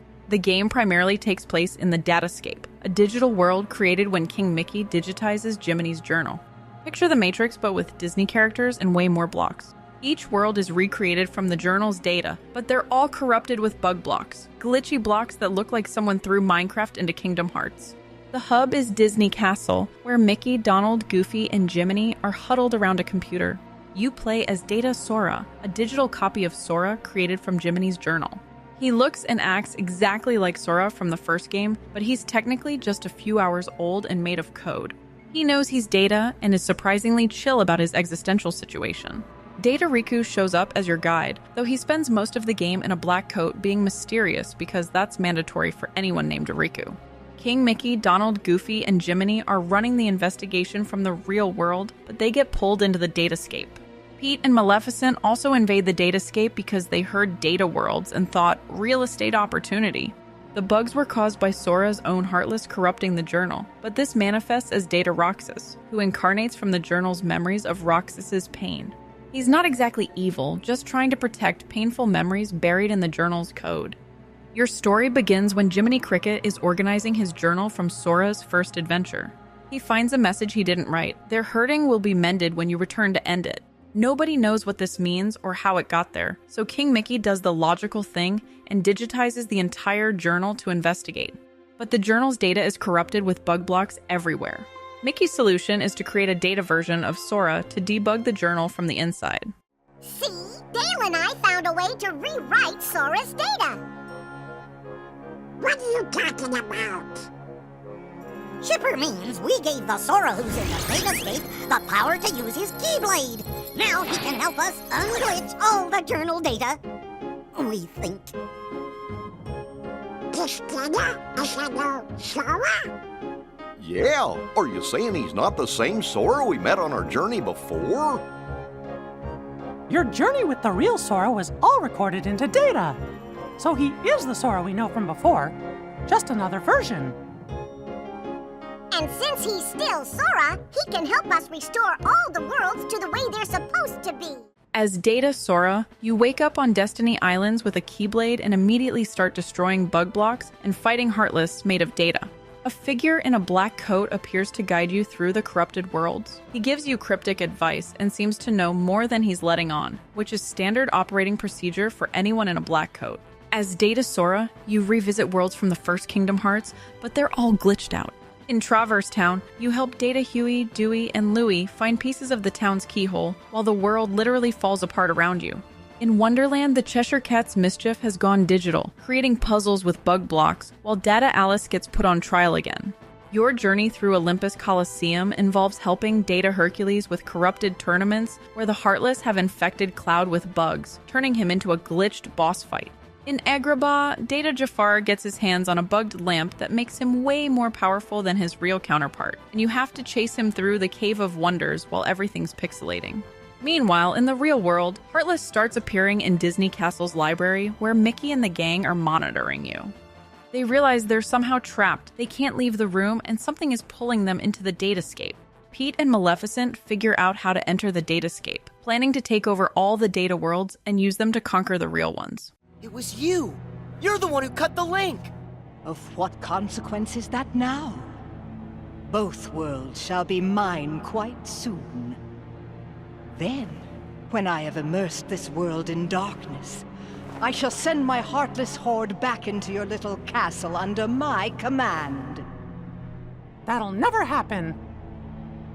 The long slumber ends, and very, very soon, all the worlds will belong to me.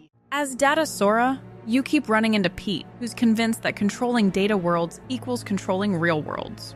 Maleficent is slightly smarter and realizes these worlds might hold the secret to the ancient book of prophecies.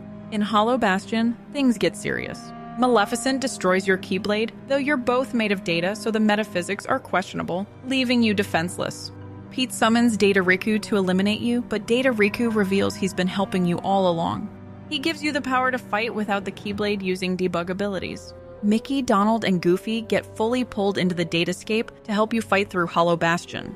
Together, you storm the castle, defeat Pete, and face Maleficent. She tries to take control of the datascape's core, but gets possessed by the data instead, transforming into a dragon made of pure bugs. After you defeat her, she and Pete escape back to the real world. Data Riku reveals that the bugs weren't random corruption. They were caused by hurt embedded in the journal. The journal itself has a heart created from the memories recorded within it, and that heart is in pain from all the suffering documented inside. The source is revealed to be Data Roxas, who manifests from the journal's memories of Roxas's pain. The journal couldn't handle the hurt from Roxas's story, though, losing his identity, his friends, his very existence, and created the bugs as a defense mechanism. You get a new Keyblade through the power of friendship, and Mickey, Donald, and Goofy return to the real world while you enter Data Castle Oblivion alone to face the source of the hurt. Inside Data Castle Oblivion, you lose your memory just like Sora did in Chain of Memories. The figure in the black coat reveals himself as Data Roxas, challenging you to prove you can handle hurt. He gives you world cards to revisit the Disney worlds, but this time you don't remember your previous visits or the friends you made. As Data Sora, you relearn what it means to make connections and lose them.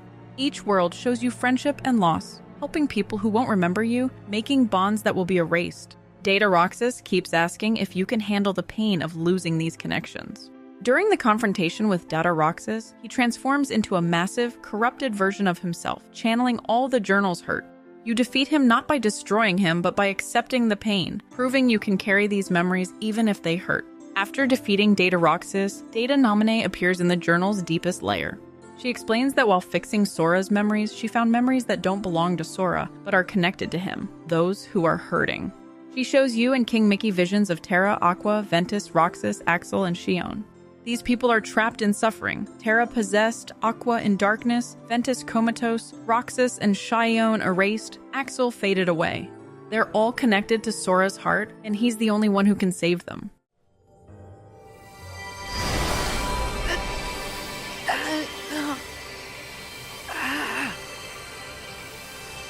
Sora, be strong!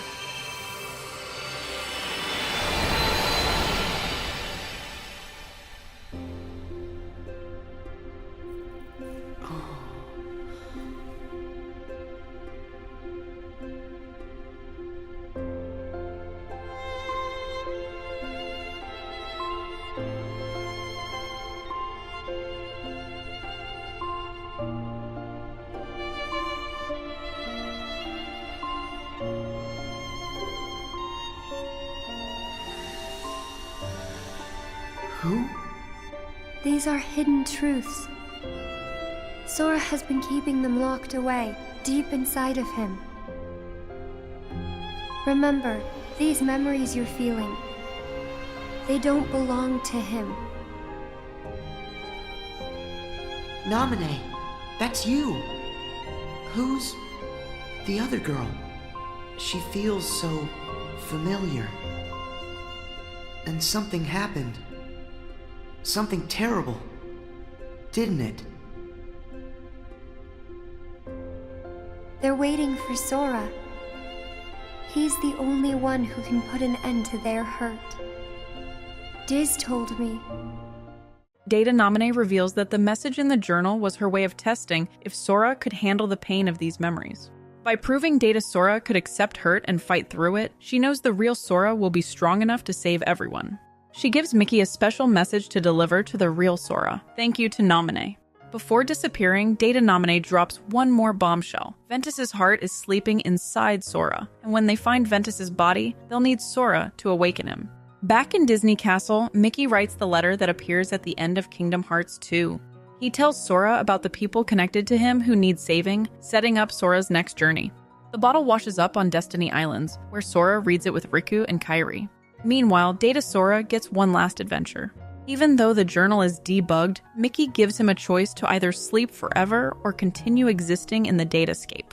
Data Sora chooses to stay active, and the journal creates a data version of the Destiny Islands where he can live peacefully. In the secret ending, Data Sora meets a young man in the datascape who tests his abilities. This figure speaks about the inevitable return of Xehanort and the true nature of hearts before disappearing, setting up Dream Drop Distance. And that's the end of Recoded. The game establishes that even Data can have a heart, that hurt is necessary for growth, and that your journey as Sora is far from over. These warriors crafted Keyblades in the image of the original Keyblade, and waged a great war over Kingdom Hearts. We call this the Keyblade War.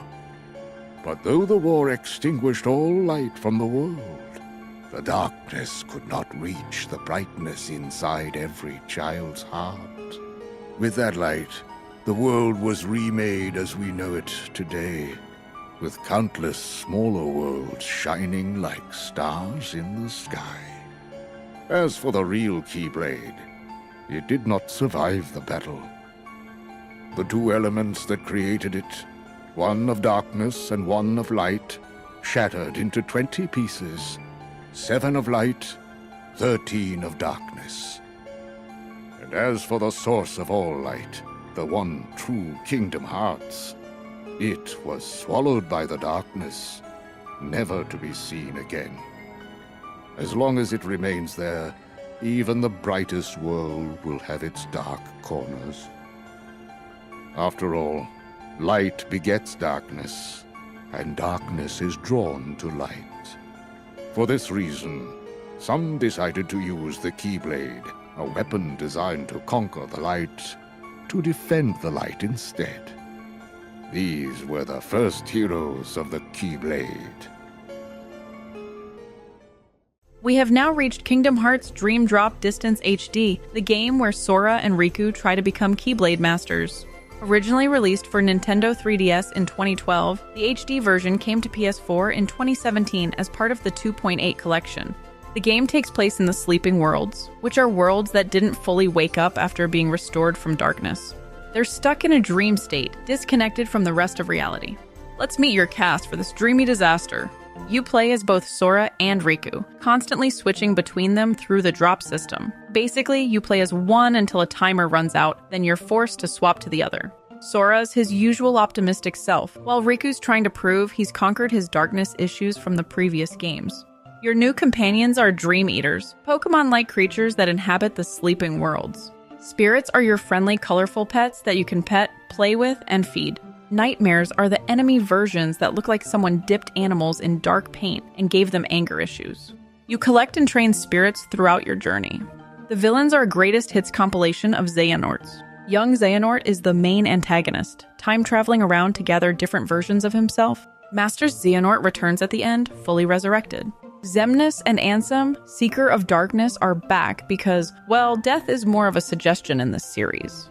There's also Xigbar and Syx representing Organization 13-2.0. You'll also meet the cast from The World Ends With You, Neku, Joshua, Shiki, Beat, and Rhyme, replacing the usual Final Fantasy cameos in Traverse Town. They're dead kids playing a survival game, which fits the cheery atmosphere. With that background out of the way, let's begin our tale. Your story starts with Sora and Riku taking the Mark of Mastery exam.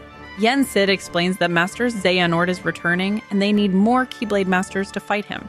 The exam's task seems simple: awaken 7 sleeping worlds by unlocking their keyholes. But here's the catch. To reach the sleeping worlds, Yen Sid sends you back in time to Destiny Islands right before it fell to darkness in the first game. You and Riku are turned younger, though you change back once entering the Dream Realm, and have to ride the world into sleep. During this sequence, you're attacked by Ursula in a storm, get separated, and enter the realm of sleep through different paths. Riku, a storm's coming. I know. The waves are getting steep. Furl the sail. Right.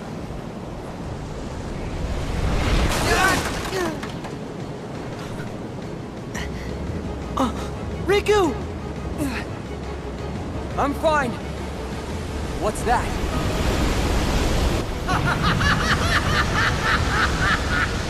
Oh, he was right. Those wretched guppies are here. Well, it's about time we settled the score.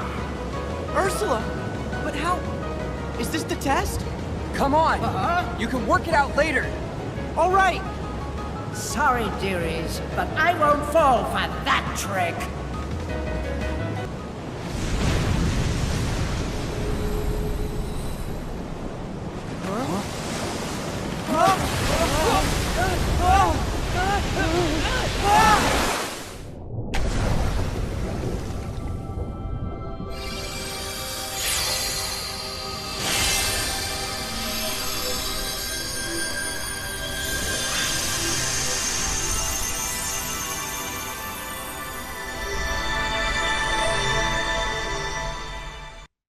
What Yen Sid doesn't know is that the exam's been compromised from the start.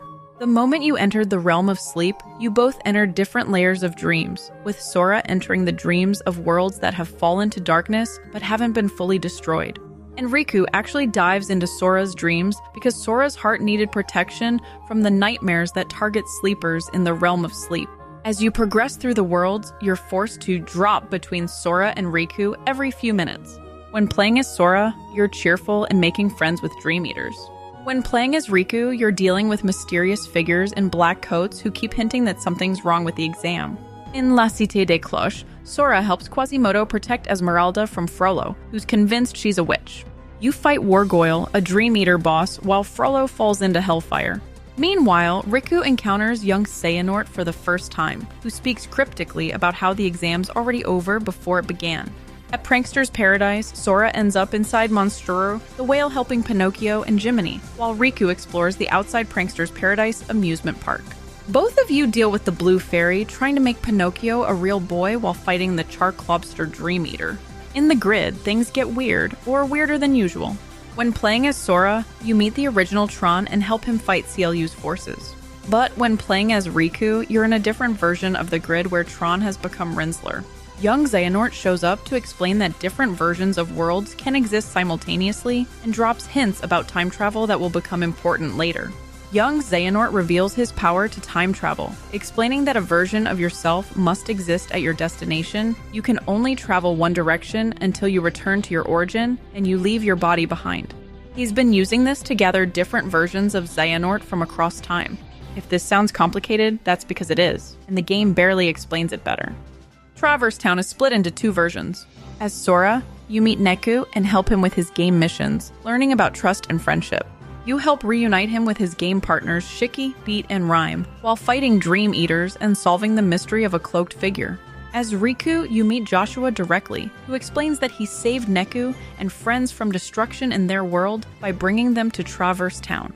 The 2 versions of Traverse Town exist in different dreams, and Joshua's been trying to reunite his friends across the split realities. Both stories converge when you fight the Spelican, a giant Rainbow Dream Eater boss that's been preventing the 2 Traverse Towns from merging. After defeating it, the worlds combine and The World Ends With You kids are reunited properly. In this world, based on Mickey, Donald, and Goofy's Three Musketeers movie, you help Mickey become a musketeer while fighting the Beagle Boys and Pete. As Sora, you're constantly saving Princess Minnie from kidnapping attempts. Sora, thank you! Princess Minnie is safe. We couldn't have done it without ya. Sure. Happy to help.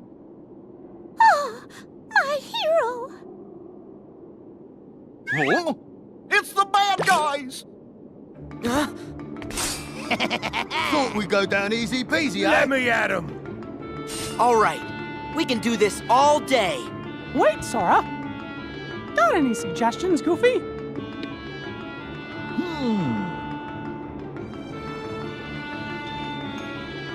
Oh!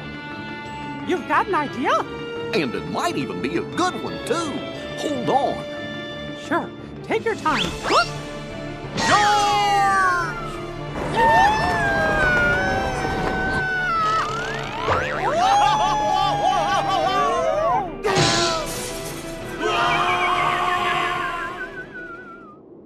How'd I do? Yeah! We did it! Hooray for the Musketeers! We did it! All for one, and one for all! As Riku, you're dealing with corruption in the Musketeer ranks.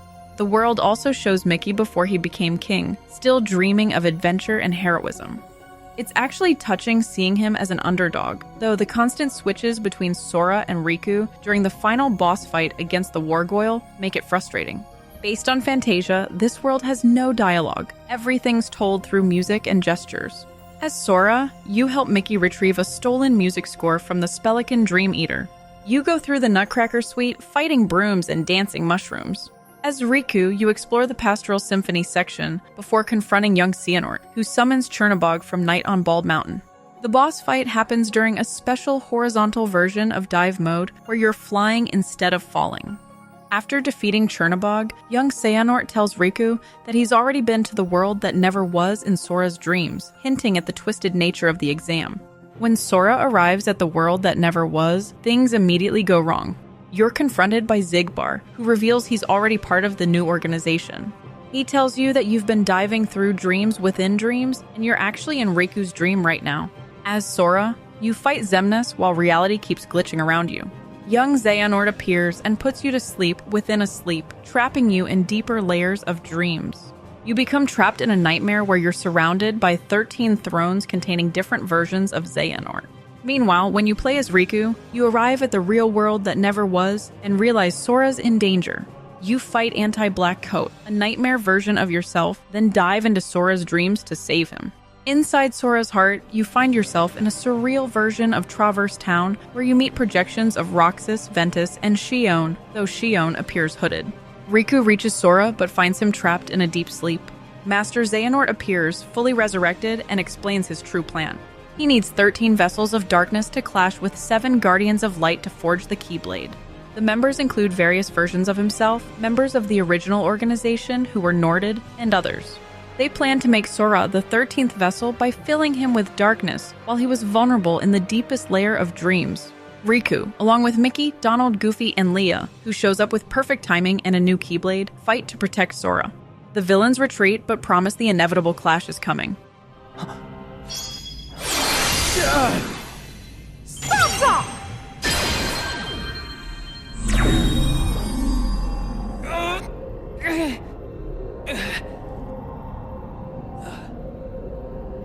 I'm glad I'm not too late.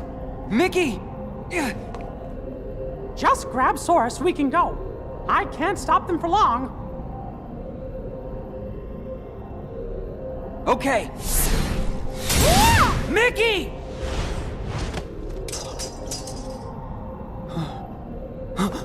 I said hands off!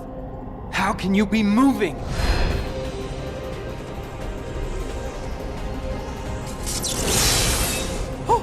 Oh no! Are you? Be gone!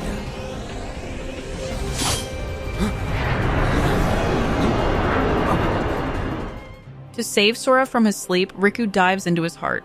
You play through a special dive mode where you're collecting floating Soras to answer 3 questions about important memories. Riku finds Sora's heart at the deepest level and uses the power of their friendship to wake him up. Ventus's armor appears briefly to protect Sora's heart, confusing Riku, who doesn't know about Ventus yet. This is because Ventus's heart is still sleeping inside Sora, protecting him even while dormant. Back at the mysterious tower, Yensid reveals the exam results. Despite everything that happened, only Riku passes and becomes a true Keyblade master. Sora failed because he lost control and nearly fell to darkness, but he takes it well, congratulating Riku and promising to become stronger. Yensid explains that they'll need 7 Guardians of Light to combat Xehanort's 13 darknesses.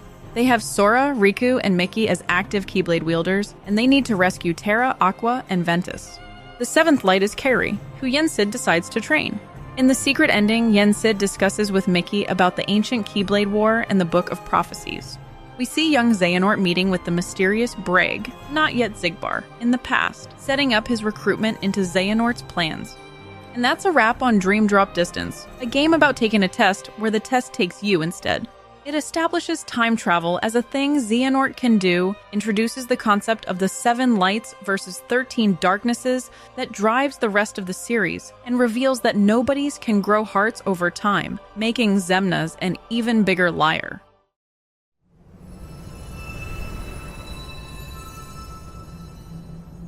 Now I can be one with darkness. Aqua, are you okay?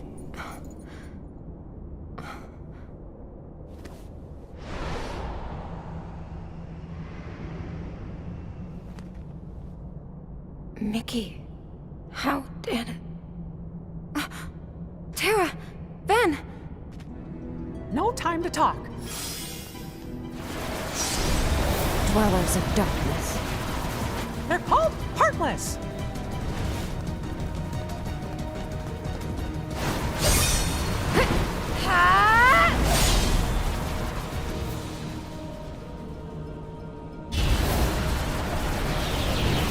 Better not push our luck. Gosh, I never thought I'd find you in the realm of darkness, that's for sure. Up next is Kingdom Hearts 0.2 Birth by Sleep, a fragmentary passage which wins the award for longest title in a series full of long titles. Released in 2017 as part of Kingdom Hearts HD 2.8 Final Chapter Prologue, this is a bite-sized adventure that's only about 2 to 3 hours long. But don't let the length fool you. It contains crucial story beats. The entire game takes place in the realm of darkness, that purple-black void where light goes to die and property values are absolutely terrible. You'll explore corrupted fragments of worlds that fell to darkness. Castle of Dreams looks like someone dunked Cinderella's castle in cosmic horror paint. Dwarf Woodlands has trees made of shadow, and Enchanted Dominion is covered in thorns. The Dark Margin also appears, that beach at the end of existence where the waves are made of darkness and the vacation reviews are awful. Let's meet your very small cast. You play as Aqua, who's been wandering the realm of darkness for over 10 years now, though time doesn't flow normally there, so she has no idea how long it's been. She's traded her optimistic attitude for depression and hallucinations, which is what happens when you're alone in Hell Dimension for a decade.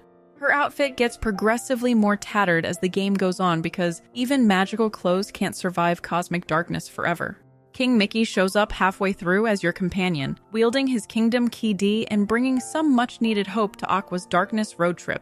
He's trying to help close the door to darkness and seal Kingdom Hearts to save all worlds from being consumed by darkness, which places this story during the end of Kingdom Hearts 1. You'll also encounter Phantom Aqua, a ghostly copy of yourself created from your doubts and fears. Terra and Ventus appear as silent illusions that Aqua keeps seeing, though it's unclear if they're hallucinations, memories, or something more. And in the frame story taking place after Kingdom Hearts 2, you've got Yensid, Riku, and Kairi discussing how to rescue Aqua, while Sora's off failing his Mark of Mastery exam. Your story actually begins right after Dream Drop Distance. Yensid is telling Riku, Kairi, and King Mickey about the 3 lost Keyblade wielders they need to save. Mickey suddenly has a revelation. He met Aqua in the realm of darkness years ago, but never told anyone. Riku's understandably upset that Mickey kept this secret while they've been running around trying to figure out how to save everyone. Mickey explains he didn't want Sora or Riku attempting a dangerous rescue mission, but now that they've found safe passage to the Dark Realm, it's time. The great battle with Xehanort is almost upon us. As you know, we must take action to keep the 7 pure lights safe. And thus we must hasten to assemble the 7 Guardians of Light. It is time to return to our world the 3 Keyblade wielders we lost over a decade ago. Ventus, Terra, and Aqua must be saved from their sad end, for they have more to achieve. Following their first battle with Xehanort, Ventus's heart refused to awaken, and so Aqua found a safe location to conceal him. But when she set off in search of her other missing friend, Terra, she fell to a place from which there is no return without outside help.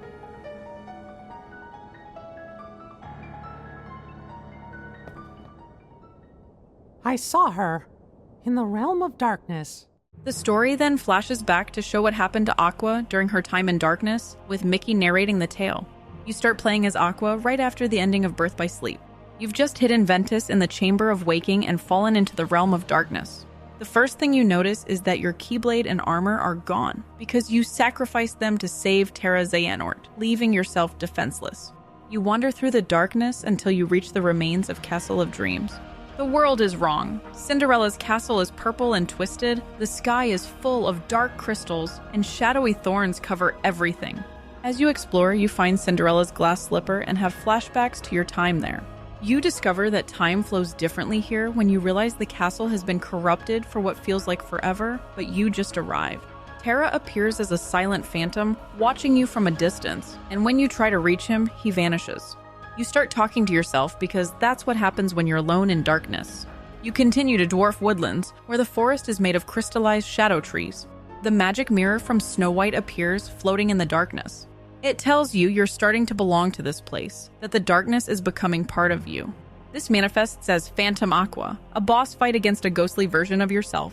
She represents all your doubts and fears, that you failed your friends, that you'll never escape, and that you're becoming the darkness. When you defeat her, she shatters like a mirror, but you know she's not really gone. The darkness creates these phantoms from your own heart. After the fight, you find you can summon a new Keyblade, called Master's Defender, which belonged to Master Ericus.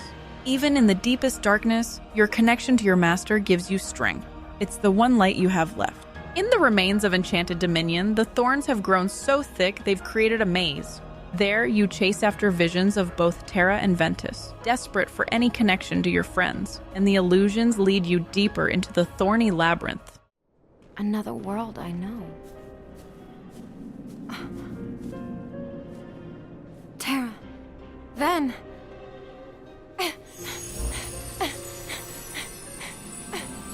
Are they phantoms? I don't care if they are. Or if I fall into the darkness. I miss them.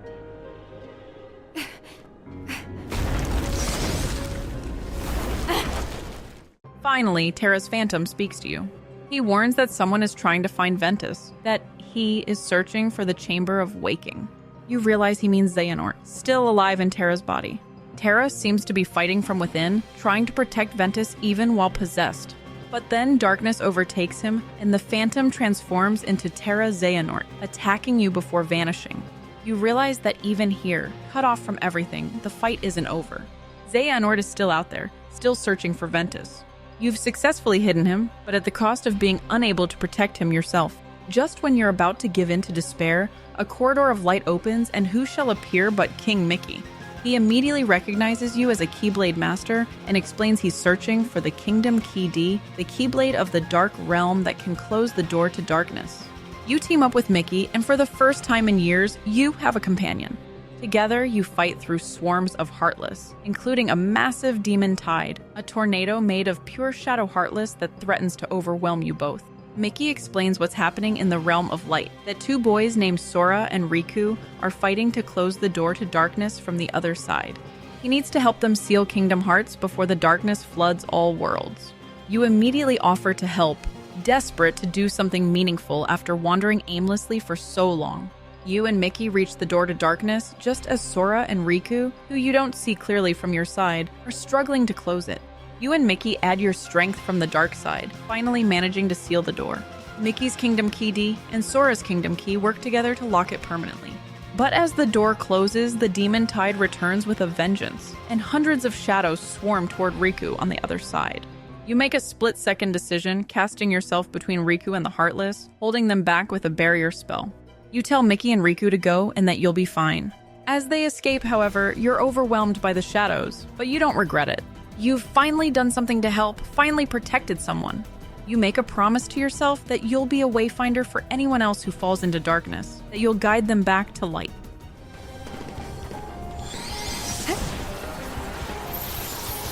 Back off!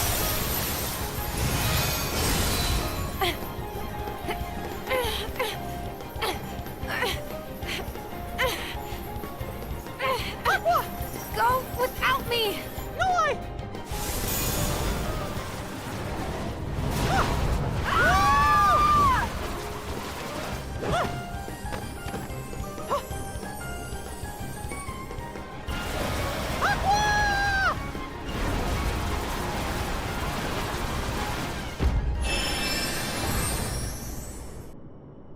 Aqua!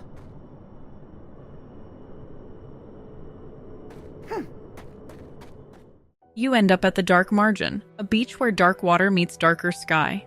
And there, sitting on the shore, is Ansem the Wise. He's been banished here after his encoder exploded in Kingdom Hearts 2. He's lost his memories and doesn't recognize the name Ansem, insisting he's Diz. You talk with him about loneliness, about waiting for someone to come. He speaks mysteriously about a boy who can save everyone, connected to all hearts. You don't know he means Sora, but his words give you hope that someone, somewhere, is working to save the lost. The flashback ends and you return to the present. Mickey finishes his story, explaining that he couldn't find Aqua again after they were separated. But now they have a way to reach her safely. Yen Sid gives Riku and Mickey new clothes infused with magic to protect them from darkness. Meanwhile, Sora arrives after completely failing his Mark of Mastery exam and nearly becoming a vessel for Master Xehanort, but being remarkably chill about it. Yen Sid tells him he needs to regain the power of waking to rescue Aqua and the others. He suggests visiting Hercules, who once lost his strength and found it again. The game ends with Sora, Donald, and Goofy heading to Olympus Coliseum in the Gummy Ship.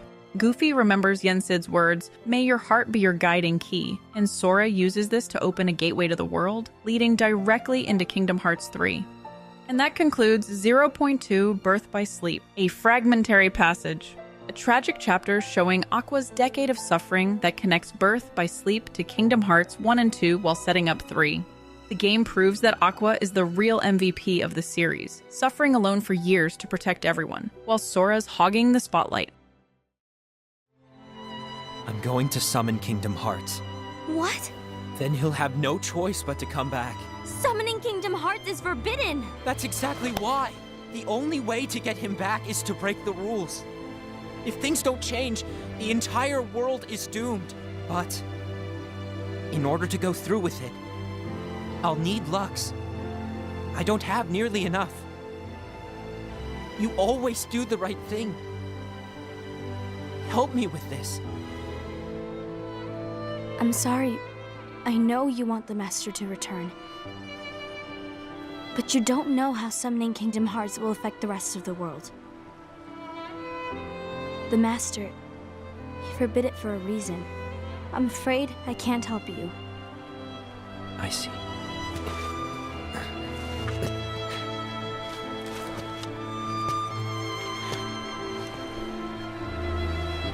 May your heart be your guiding key. Next in our list is Kingdom Hearts Keyback Cover, which isn't actually a game, but a 1-hour movie included in the 2.8 collection. Released in 2017, this CGI film tells the story of the ancient Keyblade War from the perspective of the Foretellers, the Keyblade Masters who inadvertently caused the apocalypse through workplace drama. If you thought Organization 13 had trust issues, wait until you see these guys turn a simple prophecy into world-ending paranoia. The movie takes place in Daybreak Town during the Age of Fairy Tales, when the world was still whole and Keyblade wielders were everywhere. Picture a town that looks like Venice had a baby with a clock tower, where children run around with magical weapons and collect light like it's Pokemon Go. The Foreteller's Chamber is where most of the drama happens, a round room where 5 people in animal masks have increasingly uncomfortable meetings about who's betraying whom. You follow the 5 foretellers, each wearing an animal mask and leading their own union of Keyblade wielders. Ira is the unicorn-masked leader wannabe who takes everything way too seriously and jumps to conclusions. Envy is the snake-masked mediator who tries to keep peace but accidentally makes everything worse by being a snitch. Said is the bear-masked hothead who thinks violence solves everything and probably shouldn't be in charge of children. Gola is the leopard-masked smart one who figures things out but doesn't share information, making him accidentally suspicious. Ava is the fox-masked youngest who's the only one with actual sense, tasked with creating the dandelions to survive the apocalypse. The Master of Masters is their teacher, a mysterious figure in a black coat who acts like he's hosting a comedy show, while secretly orchestrating the end of the world. Lushu is the 6th apprentice who gets the worst job, watching his friends destroy each other while carrying a mysterious box and never getting to open it. Our tale begins with the Master of Masters giving his 6 apprentices their roles before vanishing forever. But these aren't normal job assignments. They're specifically designed to make everyone paranoid and cause conflict. The Master meets with each foreteller individually, giving them secret roles that contradict each other. He tells Ira to be the leader when he's gone, but also gives him a book of prophecies that describes a traitor among them. He tells Envy to watch the others and report to Ira, basically making her the office spy. He tells Said to support Ira, but also hints that Ira might not be strong enough to lead, planting seeds of doubt. He tells Gola about a lost page from the book that only he has, which mentions a traitor, making everyone else suspicious of him. He tells Ava to prepare for the worst by gathering exceptional wielders called dandelions, who will flee to another world when everything falls apart. He tells Lushu to take a mysterious box and the Gazing Eye Keyblade, then watch everything unfold without interfering. The Gazing Eye contains the Master's actual eye, which can see the future. Everything the Keyblade witnesses gets written in the Book of Prophecies. So essentially, Lushu has to watch his friends destroy the world just so his master can write a book about it. Anyway, about your role. You need to pass down that Keyblade to your apprentice and then him to his, so that my eye can see the future. So the Book of Prophecies... Bingo! The fact that it exists is proof of your success. For now, you, that Keyblade, and this box need to stay out of sight. Just watch with your own eyes, and my eye, of course, as things unfold between the others. Then, when the time is right, go off and do your thing. What's in it? It's a secret. And, well, you see, the thing is, you can never, ever open it. Great, now I really want to know. All right, I'll indulge you. But this secret stays between the two of us, and you have to promise never to open the box. I promise.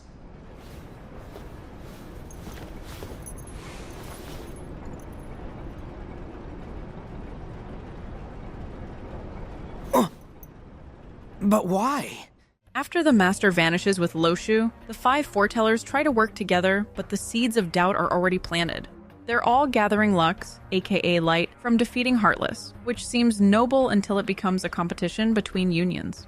Ira discovers a nightmare Chirithy, a spirit pet that's turned dark because its wielder fell to darkness. This should only happen if a Keyblade wielder becomes corrupted, and since only the foretellers can distribute Chirithys, one of them must be the traitor. Instead of, investigating properly, Ira immediately accuses his fellow foretellers. At a tense meeting, Ira presents the Dark Chirithy as evidence. Envy backs him up because she's trying to do her job. Said gets angry that Ira's accusing them without proof. Gola stays quiet because he knows about the lost page but doesn't want to reveal it. Ava tries to calm everyone down, but nobody listens. The meeting ends with everyone suspicious of each other. Great teamwork, guys. Said, frustrated with Ira's leadership, decides to form an alliance with Gola. This directly breaks the Master's rules about no alliances between unions. When Envy finds out, she reports it to Ira because that's literally her job. But this makes Said think she's the traitor for spying on them. He confronts Envy, accusing her of being the traitor. Their argument escalates into an actual Keyblade fight in the plaza, in front of all the little kids they're supposed to be protecting. Ira and Gola have to break them up, but the damage is done. The foretellers are now openly fighting each other. Meanwhile, Ava's doing the only sensible thing and preparing for the inevitable disaster. She starts gathering exceptional Keyblade wielders, regardless of their unions, telling them about the coming war and offering them a chance to escape. These dandelions will flee to another world line when the war begins, preserving the light for the future. Gola finally reveals he has the Lost Page, which contains a passage the others don't have. Unable to permit disharmony, the traitor will make their move, and the bell that tells the end will toll. Now where... Ah, here it is.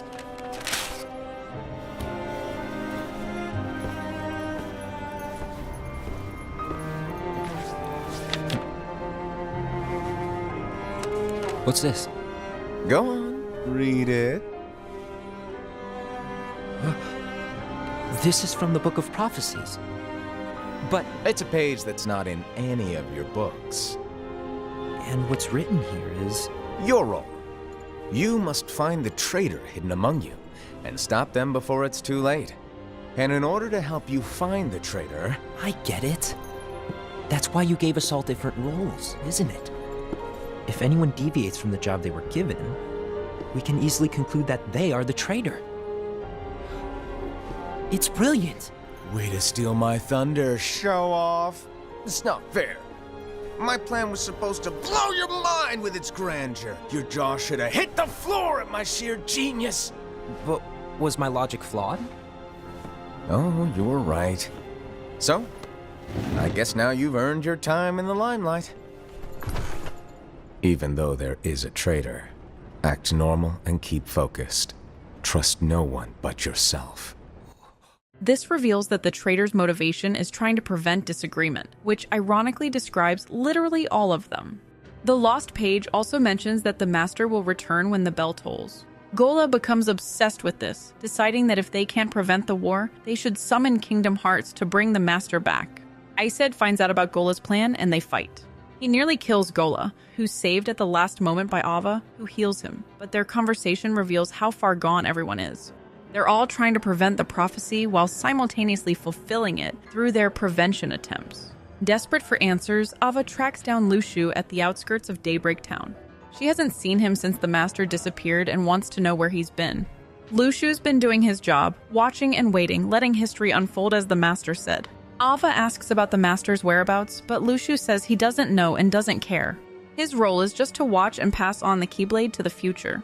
Ava realizes that Lushu has been complicit in everything, watching their friendships crumble without helping. She accuses Lushu of being the traitor. He doesn't deny it, but points out that everyone's a traitor at this point. They've all broken the Master's rules, formed alliances, fought each other, and tried to change destiny. He tells her the truth. The Master planned all of this, that their roles were designed to cause conflict. Ava snaps and attacks Lushu. Their clash is so powerful it rings the bell tower in Daybreak Town, the bell that tells the end. Every Keyblade wielder hears it and knows the war has begun. Afterwards, the foretellers meet one last time on the battlefield. They each bring their union's wielders, thousands of Keyblade warriors ready to fight for their masters. Everyone still thinks they're the hero of this story, that they're fighting to prevent the world's end. The war is devastating. Keyblade wielders who were friends yesterday are killing each other today. The foretellers fight each other with all their power, still arguing about who the traitor is even as the world falls apart around them. Hearts of fallen warriors rise into the sky, forming Kingdom Hearts, and the ground becomes littered with abandoned Keyblades. The world is consumed by darkness, with only the dandelions escaping to another world line as planned. In flashbacks scattered throughout, you see more of the Master's conversations with Lushu. The Master reveals his true goal wasn't to prevent the war, but to ensure it happens exactly as written. He needed the foretellers to clash, needed the world to end, needed everything to play out precisely so that eventually in the distant future, someone would finally defeat the darkness for good. As for the mysterious box that Lushu carries, the Master tells him never to open it, that it's for the future. When Lushu asks what's inside, the Master whispers something that shocks him, but you don't hear what it is. The Master just says, "You'll see," with an ominous tone that suggests this whole apocalypse is just step one of a much larger plan. The movie ends with Lushu standing in the Keyblade graveyard, watching as Kingdom Hearts forms from the hearts of the fallen. The gazing eye has recorded everything, ensuring these events are written in the Book of Prophecies. Lushu will now begin his long journey of passing the Keyblade from master to apprentice until it eventually reaches Xehanort. In an epilogue scene, we see that Maleficent has learned about the Book of Prophecies and the box, setting up her quest in Kingdom Hearts 3. The foretellers will eventually be summoned back by Luxu in the future, after another Keyblade War plays out with Sora and his friends. And that's Keyback Cover, a movie that shows how 5 people with good intentions and terrible communication skills can end the world. It's the story that explains why the Keyblade War happened, where all those Keyblades in the graveyard came from, and why a mysterious box is suddenly important to the plot.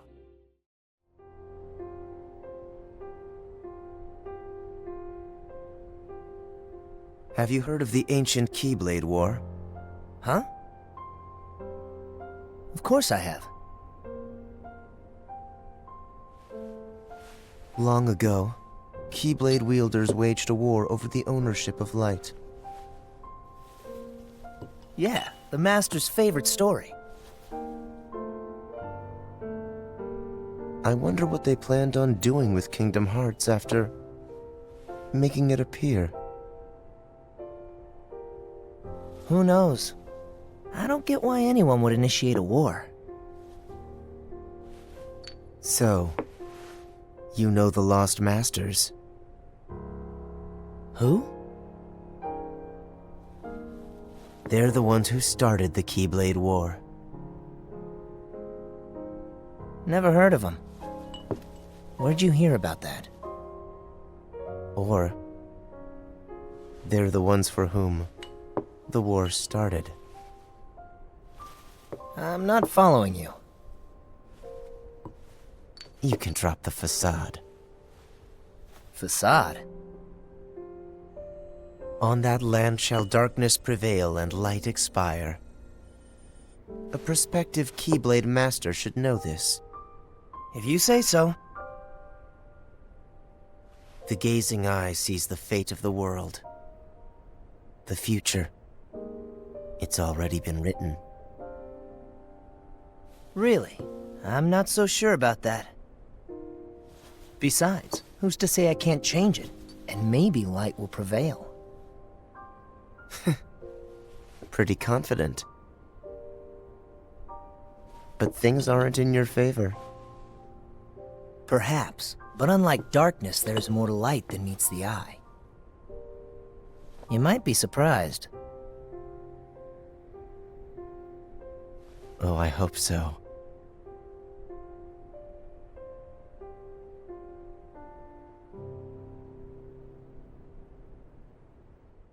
At last, we've reached Kingdom Hearts 3, the game we waited 13 years for.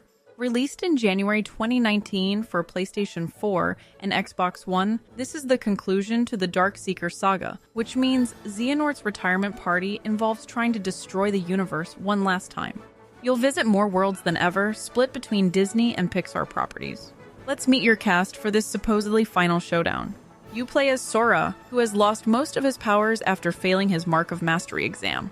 He's supposedly looking for the power of waking, but spends most of the game being a tourist in Disney worlds. Donald and Goofy are back, with Donald actually being useful this time and Goofy continuing to be the emotional support of the group.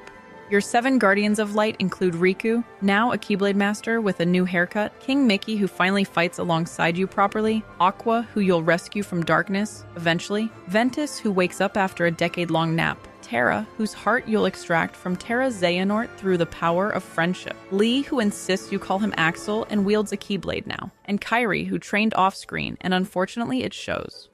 Your journey begins immediately after Dream Drop Distance. Sora needs to regain the power of waking to save Ventus, but Yen Sid is unhelpfully vague about how to do this.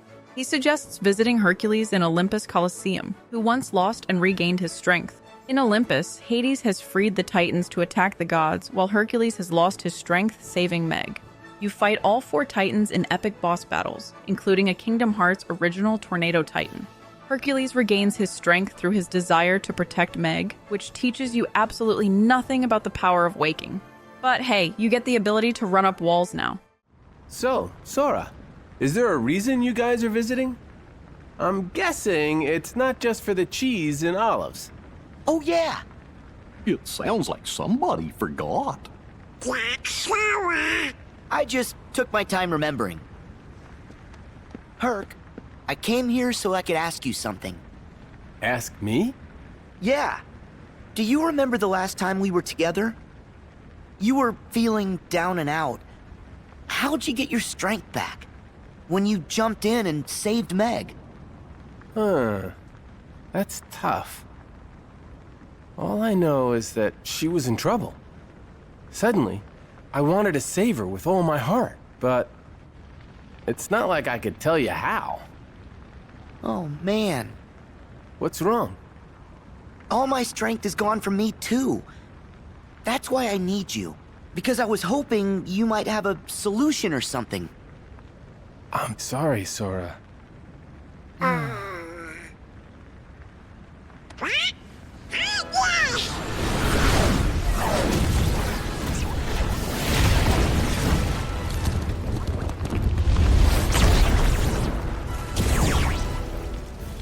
Let's talk later. Right.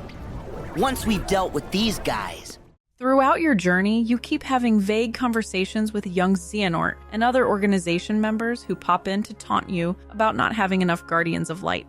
They're basically stalking you through Disney worlds, which is creepy but consistent with their behavior. In Toy Box, you get shrunk down to toy size and meet Woody, Buzz, and the gang. The organization has split the world in two, trapping the toys in a copy where they can experiment with hearts. Young Xehanort is fascinated that toys can develop hearts through love and play. You fight giant robots in a toy store, pilot mechs called Gigas, and watch Woody absolutely roast young Xehanort with a speech about friendship that makes him actually retreat. Kingdom of Corona has you meeting Rapunzel and Flynn Rider during the events of Tangled. Marluxia shows up because flowers are his thing, and Gothel becomes a giant heartless made of thorns. You spend most of your time here being a third wheel to Rapunzel and Flynn's romance, while she discovers the world for the first time. The dancing scene at the kingdom is actually beautiful, even if you're just standing there awkwardly. In Monstropolis, you arrive after the events of Monsters, Inc. The factory now runs on laughter, but Vanitas has been collecting negative emotions to reconstruct himself. You get transformed into fuzzy monsters. Sora's a fuzzy cat thing, Donald's a one-eyed bat, Goofy's, well, he's still goofy but blue. The boss is a giant unversed made of doors that you fight while Mike and Sully make jokes. Arendelle is, an experience. You arrive during Frozen's Let It Go sequence and proceed to get blown off a mountain by Elsa's magic. Then you climb back up, then Larxene throws you off, then you climb back up. This happens about 4 times. You barely interact with Elsa, Anna and Kristoff keep leaving you behind, and you fight a giant wolf Heartless while Let It Go plays for the millionth time. The world ends with you just watching the end of Frozen happen without you. The Caribbean, however, is amazing. You get your own pirate ship, engage in naval combat, explore islands for treasure, and fight Davy Jones. This world, based on At World's End, has you helping Jack Sparrow while dealing with Luxord, who's searching for a mysterious box. The underwater combat doesn't suck for once, and you get a moment where you and Jack just sit and talk about what freedom means to each of you. Also, you fight Davy Jones while he's also the Kraken. San Francisco takes place after Big Hero 6, where you help Baymax and Hero fight alongside the superhero team. The original Baymax has been corrupted by Dark Riku into a giant monster, and you have to help Hero accept that the old Baymax is gone while protecting the new one. The world has both day and night cycles. You can explore the whole city, and you get to be a superhero with special team attacks.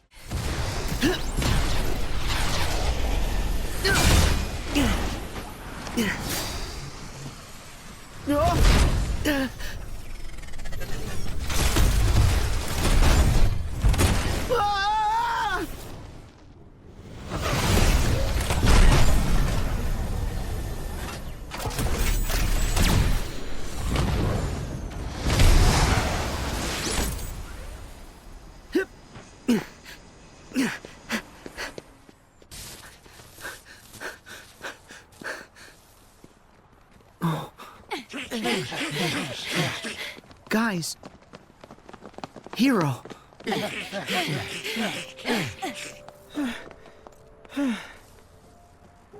So, did we stop him? Safety mode kicks in if he's put under too much stress. So, he's probably just in stasis.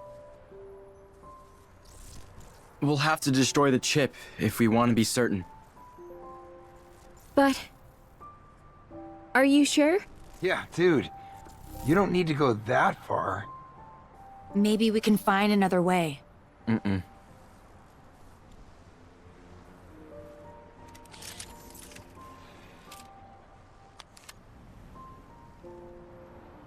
It's the right thing to do.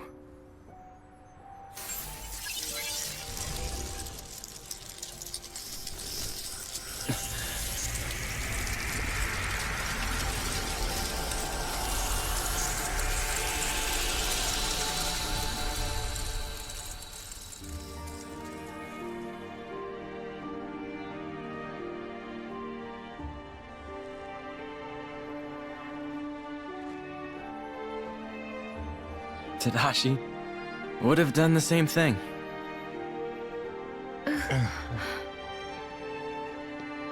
But Hero, isn't that Baymax's heart?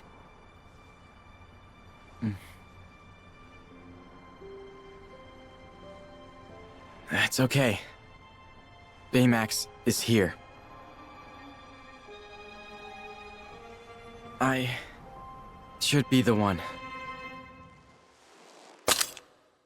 While you're playing tourist, Riku and Mickey are searching for Aqua in the realm of darkness.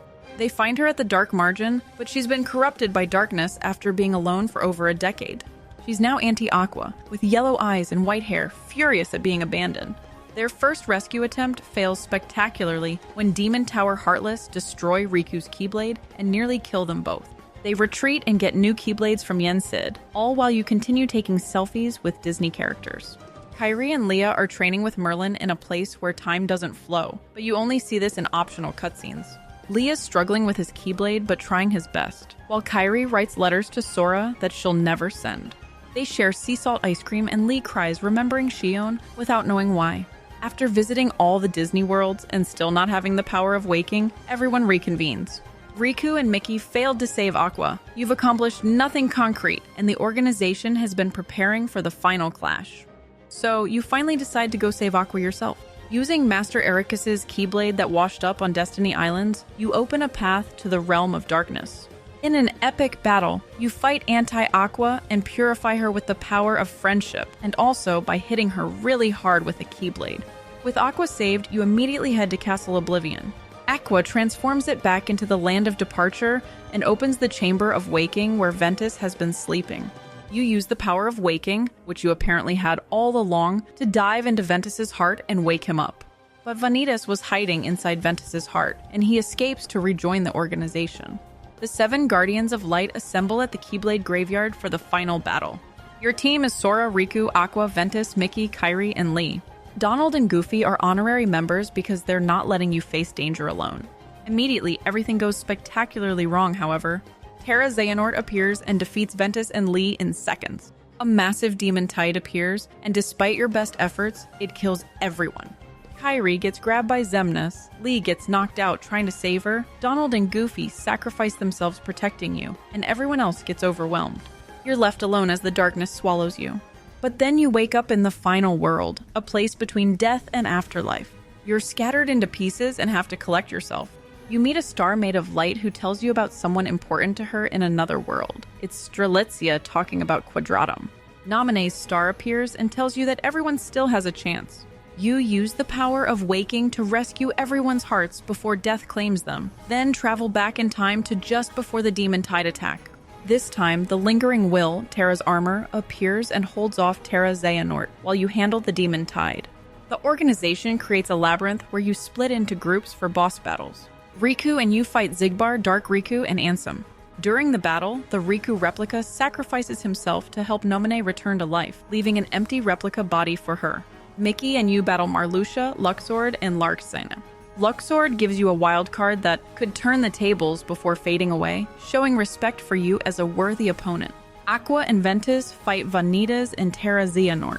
Through the power of friendship and you showing up to help, Terra's heart finally breaks free from Xehanort's control, reclaiming his body after over a decade. During these battles, Shion appears as the 13th Darkness, but seeing her friends breaks the organization's control. Roxas arrives, somehow getting a replica body through the work of Vexen, who was secretly helping you all along, Demyx, who was a double agent, and Ansem the Wise. Roxas, Shion, and you share an emotional reunion before they team up with Saix, who switches sides after remembering his friendship with Lee. Now, with 12 organization members defeated, only Master Xehanort remains. He kills Kairi to motivate you, then summons the Keyblade and opens Kingdom Hearts. No. the Keyblade War will finally reach its conclusion.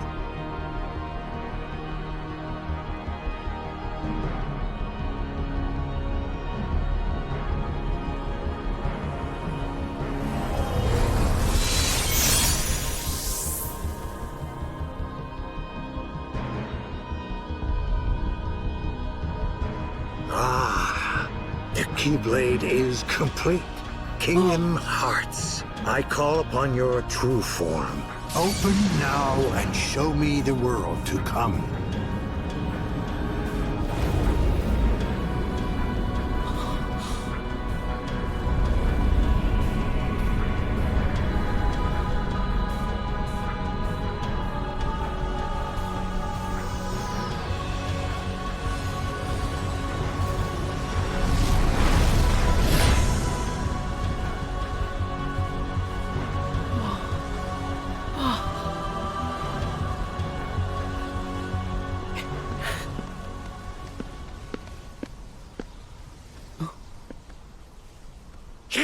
Don't give up! We thought you might be able to use a couple of more half pints. Donald. Goofy. Typical. You can't do anything without us, Sora. Now wipe those tears. And let's go stop Master Xehanort. Yeah. But he controls Kingdom Hearts now. You pursue him to Scala ad Caelum, a world that exists within Kingdom Hearts itself. It's a beautiful city of white buildings and an endless ocean where Keyblade wielders once trained. You fight Xehanort as he warps reality, summons the fallen organization members as armor, and eventually faces you one-on-one in an underwater battle while he controls the Keyblade. During the battle, Donald uses Zeta Flare, the most powerful spell in Final Fantasy, nearly killing himself. After defeating Xehanort with help from Donald and Goofy, Master Xehanort gives his final speech. Ericus's spirit emerges from Terra to convince his old friend to stand down. Xehanort finally surrenders the Keyblade to you, admitting defeat. He and Arrakis ascend to the afterlife as their younger selves, finally at peace. You use the Keyblade to close Kingdom Hearts, but realize Kairi is still dead. Despite warnings from everyone, you use the power of waking to bring her back, but this is apparently taboo. You return Kairi to the Keyblade graveyard where everyone's celebrating, share a moment together on a Paupu tree, then fade away as the price for misusing the power. In the epilogue, Sigbar retrieves the mysterious box with Maleficent and Pete watching. He reveals himself as Lushu, summoning the foretellers from the ancient past to prepare for the next phase of something. The secret ending shows Sora waking up in Shibuya from The World Ends With You, while Riku is in Shinjuku, a real-world city, both in Quadratum. A mysterious figure watches Sora from a rooftop, setting up Kingdom Hearts 4. It's funny. Somehow, I can sense where I'm supposed to go, and what I'm supposed to do. Yes. Even this coat. There's something familiar about it. As if I'm meant to wear this. No. You'll ditch it soon. What do you mean? I mean that one day you're going to outgrow it. How so? If you truly possess great power, the darkness can't control you. You won't need a silly old coat to stay safe. In fact, you'll be the one controlling the darkness instead. Me, on the other hand, I'm too much of a scaredy cat to ever take mine off. Who are you, really? Some kind of fortune teller? But we're not done with Kingdom Hearts 3 yet, as we'll next cover Kingdom Hearts 3 Remind, the DLC. Released in January 2020 for PlayStation 4 and February for Xbox One, this expansion adds about 4 to 5 hours of story content. Remind mostly takes place during the Keyblade graveyard sequence from the base game, but from different perspectives and with new scenes that actually explain what everyone else was doing while Sora hogged the spotlight. You also get the Limit Cut episode with data battles against Organization 13 that are harder than anything in the base game, and the secret episode where you play as Sora in Unreality, getting absolutely destroyed by a JRPG protagonist from a game that doesn't exist. Let's talk about your expanded team. You still primarily play as Sora, but Remind lets you briefly control other Keyblade wielders during the climax. Roxas, Aqua, and Riku each get playable segments where they actually do things. Kairi gets slightly more screen time and an actual boss fight where you play as her. The mysterious new character is Yozora, the protagonist of Verum Rex, the fictional video game from Toy Box. He looks like Riku if Riku shopped at Hot Topic and starred in a Final Fantasy game. You also get the Radiant Garden crew, Enzo, Even, and Ansem the Wise, explaining how everyone got their bodies back through replicas. The DLC story begins right after Kingdom Hearts 3's ending. Sora used the power of waking to save Kairi, but this violated some cosmic rule about not using time travel to change fate. Shirithi, the cat spirit from Union Key, appears to warn you that you'll pay the ultimate price for this misuse of power. You'll disappear from this world. But you're Sora, so you do it anyway. Even with the power of waking, you can't just bring someone back. But Kairi's heart hasn't been lost yet. She's still with us, right? Maybe, but this time, I'm afraid the situation is a lot worse. So, what's the price? You'll lose your powers. You won't be able to use the power of waking. That's all? No problem. But that's not all. You yourself will vanish from this world. And without your powers, you can't return to the world you came from. I don't care. What? There's a lot I don't understand. But I know that this is all I can do right now. I have to do everything I can to get Kairi back. That's the whole reason behind my journey.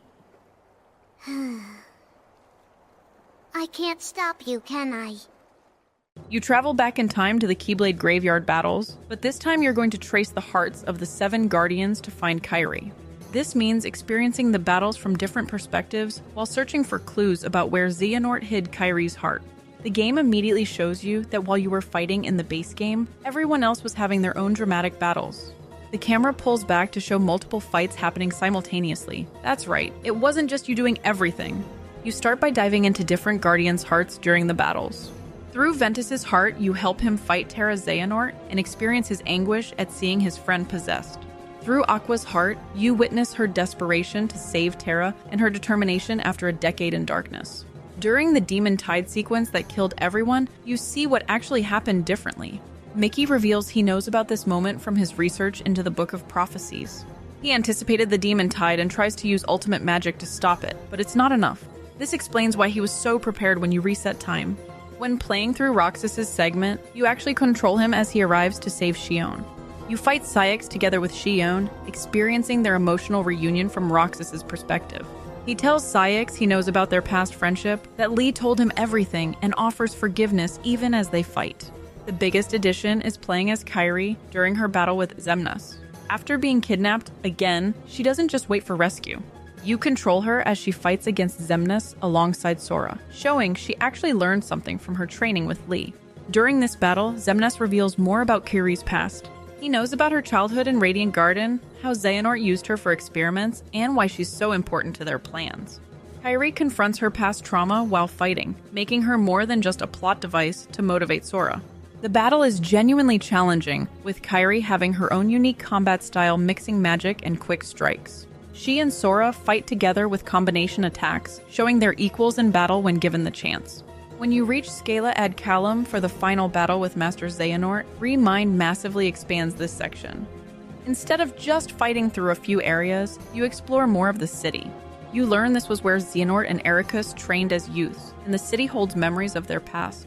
You can find Kairi's heart fragments scattered throughout the city. Xehanort shattered her heart into 7 pieces as a failsafe. While searching, you discover more about the ancient Keyblade wielders and the connection between Scala ad Calum and Daybreak Town. The battles against the organization replicas are expanded, with each member getting unique dialogue explaining their motivations. You learn that some of them retained more of their original personalities than expected, showing conflict about their roles in Xehanort's plan. During the underwater battle with the Xehanort, you and Kairi fight together before she's crystallized. The battle has new phases where Xehanort uses ancient Keyblade techniques passed down through generations, showing the full extent of a true Keyblade master's power. After completing Remind, you unlock the Limit Cut episode. A year has passed since Sora disappeared, and Riku's been having strange dreams about a city with tall buildings. Sid has compiled combat data from the organization, and Radiant Garden has created a virtual space to analyze it.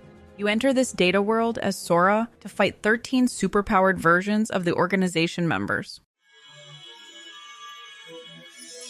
Ah!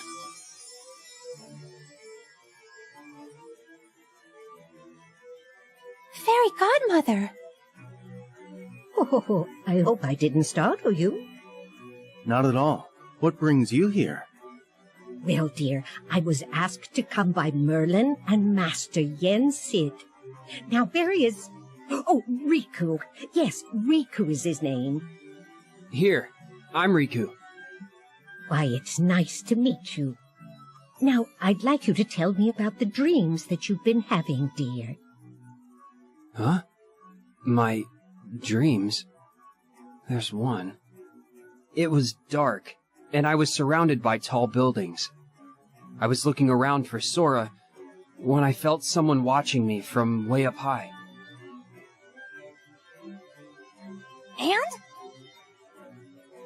And that's all I remember. Ugh. But what happens next? Oh, I know. Huh? Why Riku's dream? Oh, because Master Yen Sid was worried. You weren't having any luck finding Sora. And because Riku had been in Sora's dreams before, he thought perhaps Riku just may be the key. That's why he and Merlin asked me to come here and look into his dreams, since, of course, dreams are my specialty. So Riku's dreams might hold the key? Yes, dear. I'm sure there's something there that leads to Sora. In my dreams? And the other two. These aren't just the same bosses with more health. They have completely new attack patterns, multiple desperation moves, and will absolutely destroy you if you haven't mastered the combat system. Data Xehanort has attacks that can reduce your HP to 1 and seal your healing. Data Marluxia inflicts doom that requires perfect timing to cure. Data Xion can lock away your situation commands and form changes. The reward for beating all 13 is the proof you need to access the secret episode. The secret episode has you playing as Sora in Quadratum, a realistic-looking version of Shibuya. You meet Yozora on a rooftop, and after a confusing conversation about whether you're real and whose appearance is whose, you fight. This isn't just a boss fight, it's the boss fight. Yozora has attacks that steal your Keyblade, your items, even your ability to heal. He can trap you in a sphere and instant kill you if you don't escape. He teleports, creates duplicates, summons lasers, and has a desperation move that recreates the entire Verum Rex commercial from Toy Box. If Yozora defeats you, which he will many times, he crystallizes Sora, saying he'll save him. When you defeat him, he fades away saying his powers aren't needed yet. Either way, Yozora wakes up in a car with 2 unnamed companions, one of whom sounds suspiciously like Luxord. The episode ends with Sora and Riku in different parts of this new world, setting up Kingdom Hearts 4 and the next saga involving unreality and fictional worlds. And that brings us to the end of Kingdom Hearts 3 Remind. I'm Kairi. It's a pleasure to meet you. You're all able to retain your appearance in this world. I met someone else who could do that. So she's the final key? That's right, dear. Now we finally have all 3. But how exactly can she help? It's simple. She came from the world on the other side. What? Huh? You see, she's very special. Her form was taken from her, but she managed to find her way here. If she goes back to her world, her heart will certainly be stolen. Right, dear? Oh, yes. It seems you know a lot about me. A little, and I would use my magic to change you back if I could. But I'm afraid that's impossible while you're in this form. Don't fret, though. I believe that we'll find a way to make your dream come true very soon. We are now onto the last entry in today's video. Time for Kingdom Hearts Melody of Memory, the rhythm game that somehow contains crucial plot information for the future of the series. Released in November 2020, this is what happens when someone says, what if we made a music game but also made it required reading for Kingdom Hearts 4? It's about 10 hours of rhythm gameplay with 20 minutes of vital story content at the end. The game is presented as Kairi, exploring her memories to find clues about Sora's whereabouts after he vanished in Kingdom Hearts 3. You'll rhythm battle through worlds from across the entire series, hitting buttons to the beat while tiny versions of Sora, Donald, and Goofy run along a music track fighting Heartless. You primarily play as Team Classic, Sora, Donald, and Goofy, as they appear in Kingdom Hearts 1, though they're not actually real, but memory projections created by Kairi's heart. You can also unlock other teams like Team Days, Roxas, Axel, Xion, Team BBS, Aqua, Terra, Ventus, and Team 3D, Riku, by himself with Dream Eaters. Kairi is the actual protagonist, though you only play as her in the final boss battle. She's diving through her memories, trying to find any clue about where Sora ended up after misusing the power of waking. Brain from Kingdom Hearts Union Key makes a shocking appearance in Kairi's memories, though nobody knows who he is yet. The mysterious voice is revealed to be the nameless star from Kingdom Hearts 3, the girl made of light who told Sora about someone important to her. She's from Quadratum, the city Riku has been dreaming about, and becomes crucial to finding Sora. Your story begins with Kairi in Radiant Garden, working with Ansem the Wise, Even, and Ienzo to search her memories for clues about Sora. Since Kairi's heart was inside Sora during Kingdom Hearts 1, and she has a unique connection to him, they hope her memories might contain something useful. As Kairi explores her memories, you play through rhythm stages of every Kingdom Hearts game in order. Each world is a few songs where you press buttons in time with the music while watching cute chibi versions of the characters fight enemies on a musical track. It's weirdly adorable seeing serious moments from the series recreated as tiny Sora bonking things with a keyblade to the beat. The worlds are presented as Kairi, remembering Sora's adventures through their connection. Every Disney World from the series gets at least one track, from Wonderland to San Francisco. Memory dives are the most visually interesting. You fly through a video montage of cutscenes from the series while hitting notes that appear on screen. These usually play during emotional songs like Simple and Clean or Face My Fears, and they're basically interactive music videos of Kingdom Hearts' greatest hits. After playing through all of Sora's memories, which is 90% of the game, Kairi reaches the final world in her memory dive. Here's where things actually matter for the plot. She finds memories that don't belong to Sora. They're her own suppressed memories from childhood. You see a young Kairi in Radiant Garden being confronted by Terra Xehanort. He tells her about a world that's quote-unquote neither light nor darkness, but somewhere on the other side. He says if she ends up there, then her search will be over. Then he casts her out of Radiant Garden to Destiny Islands, setting her on the path to meet Sora. This memory is crucial. It's the first real clue about where Sora might be, and Kairi realizes that Xehanort knew about this other side years ago. In Kairi's heart, she encounters a memory of Master Xehanort, and despite being just a memory, he's powerful enough to challenge her.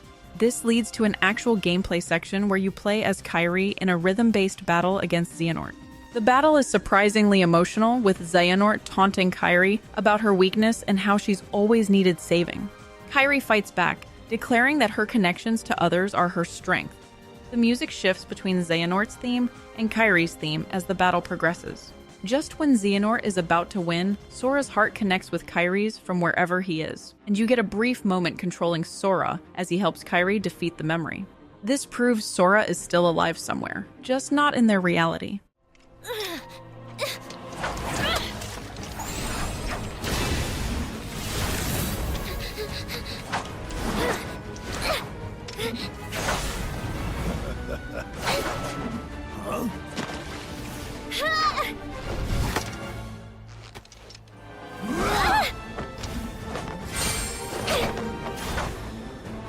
I have had enough of this.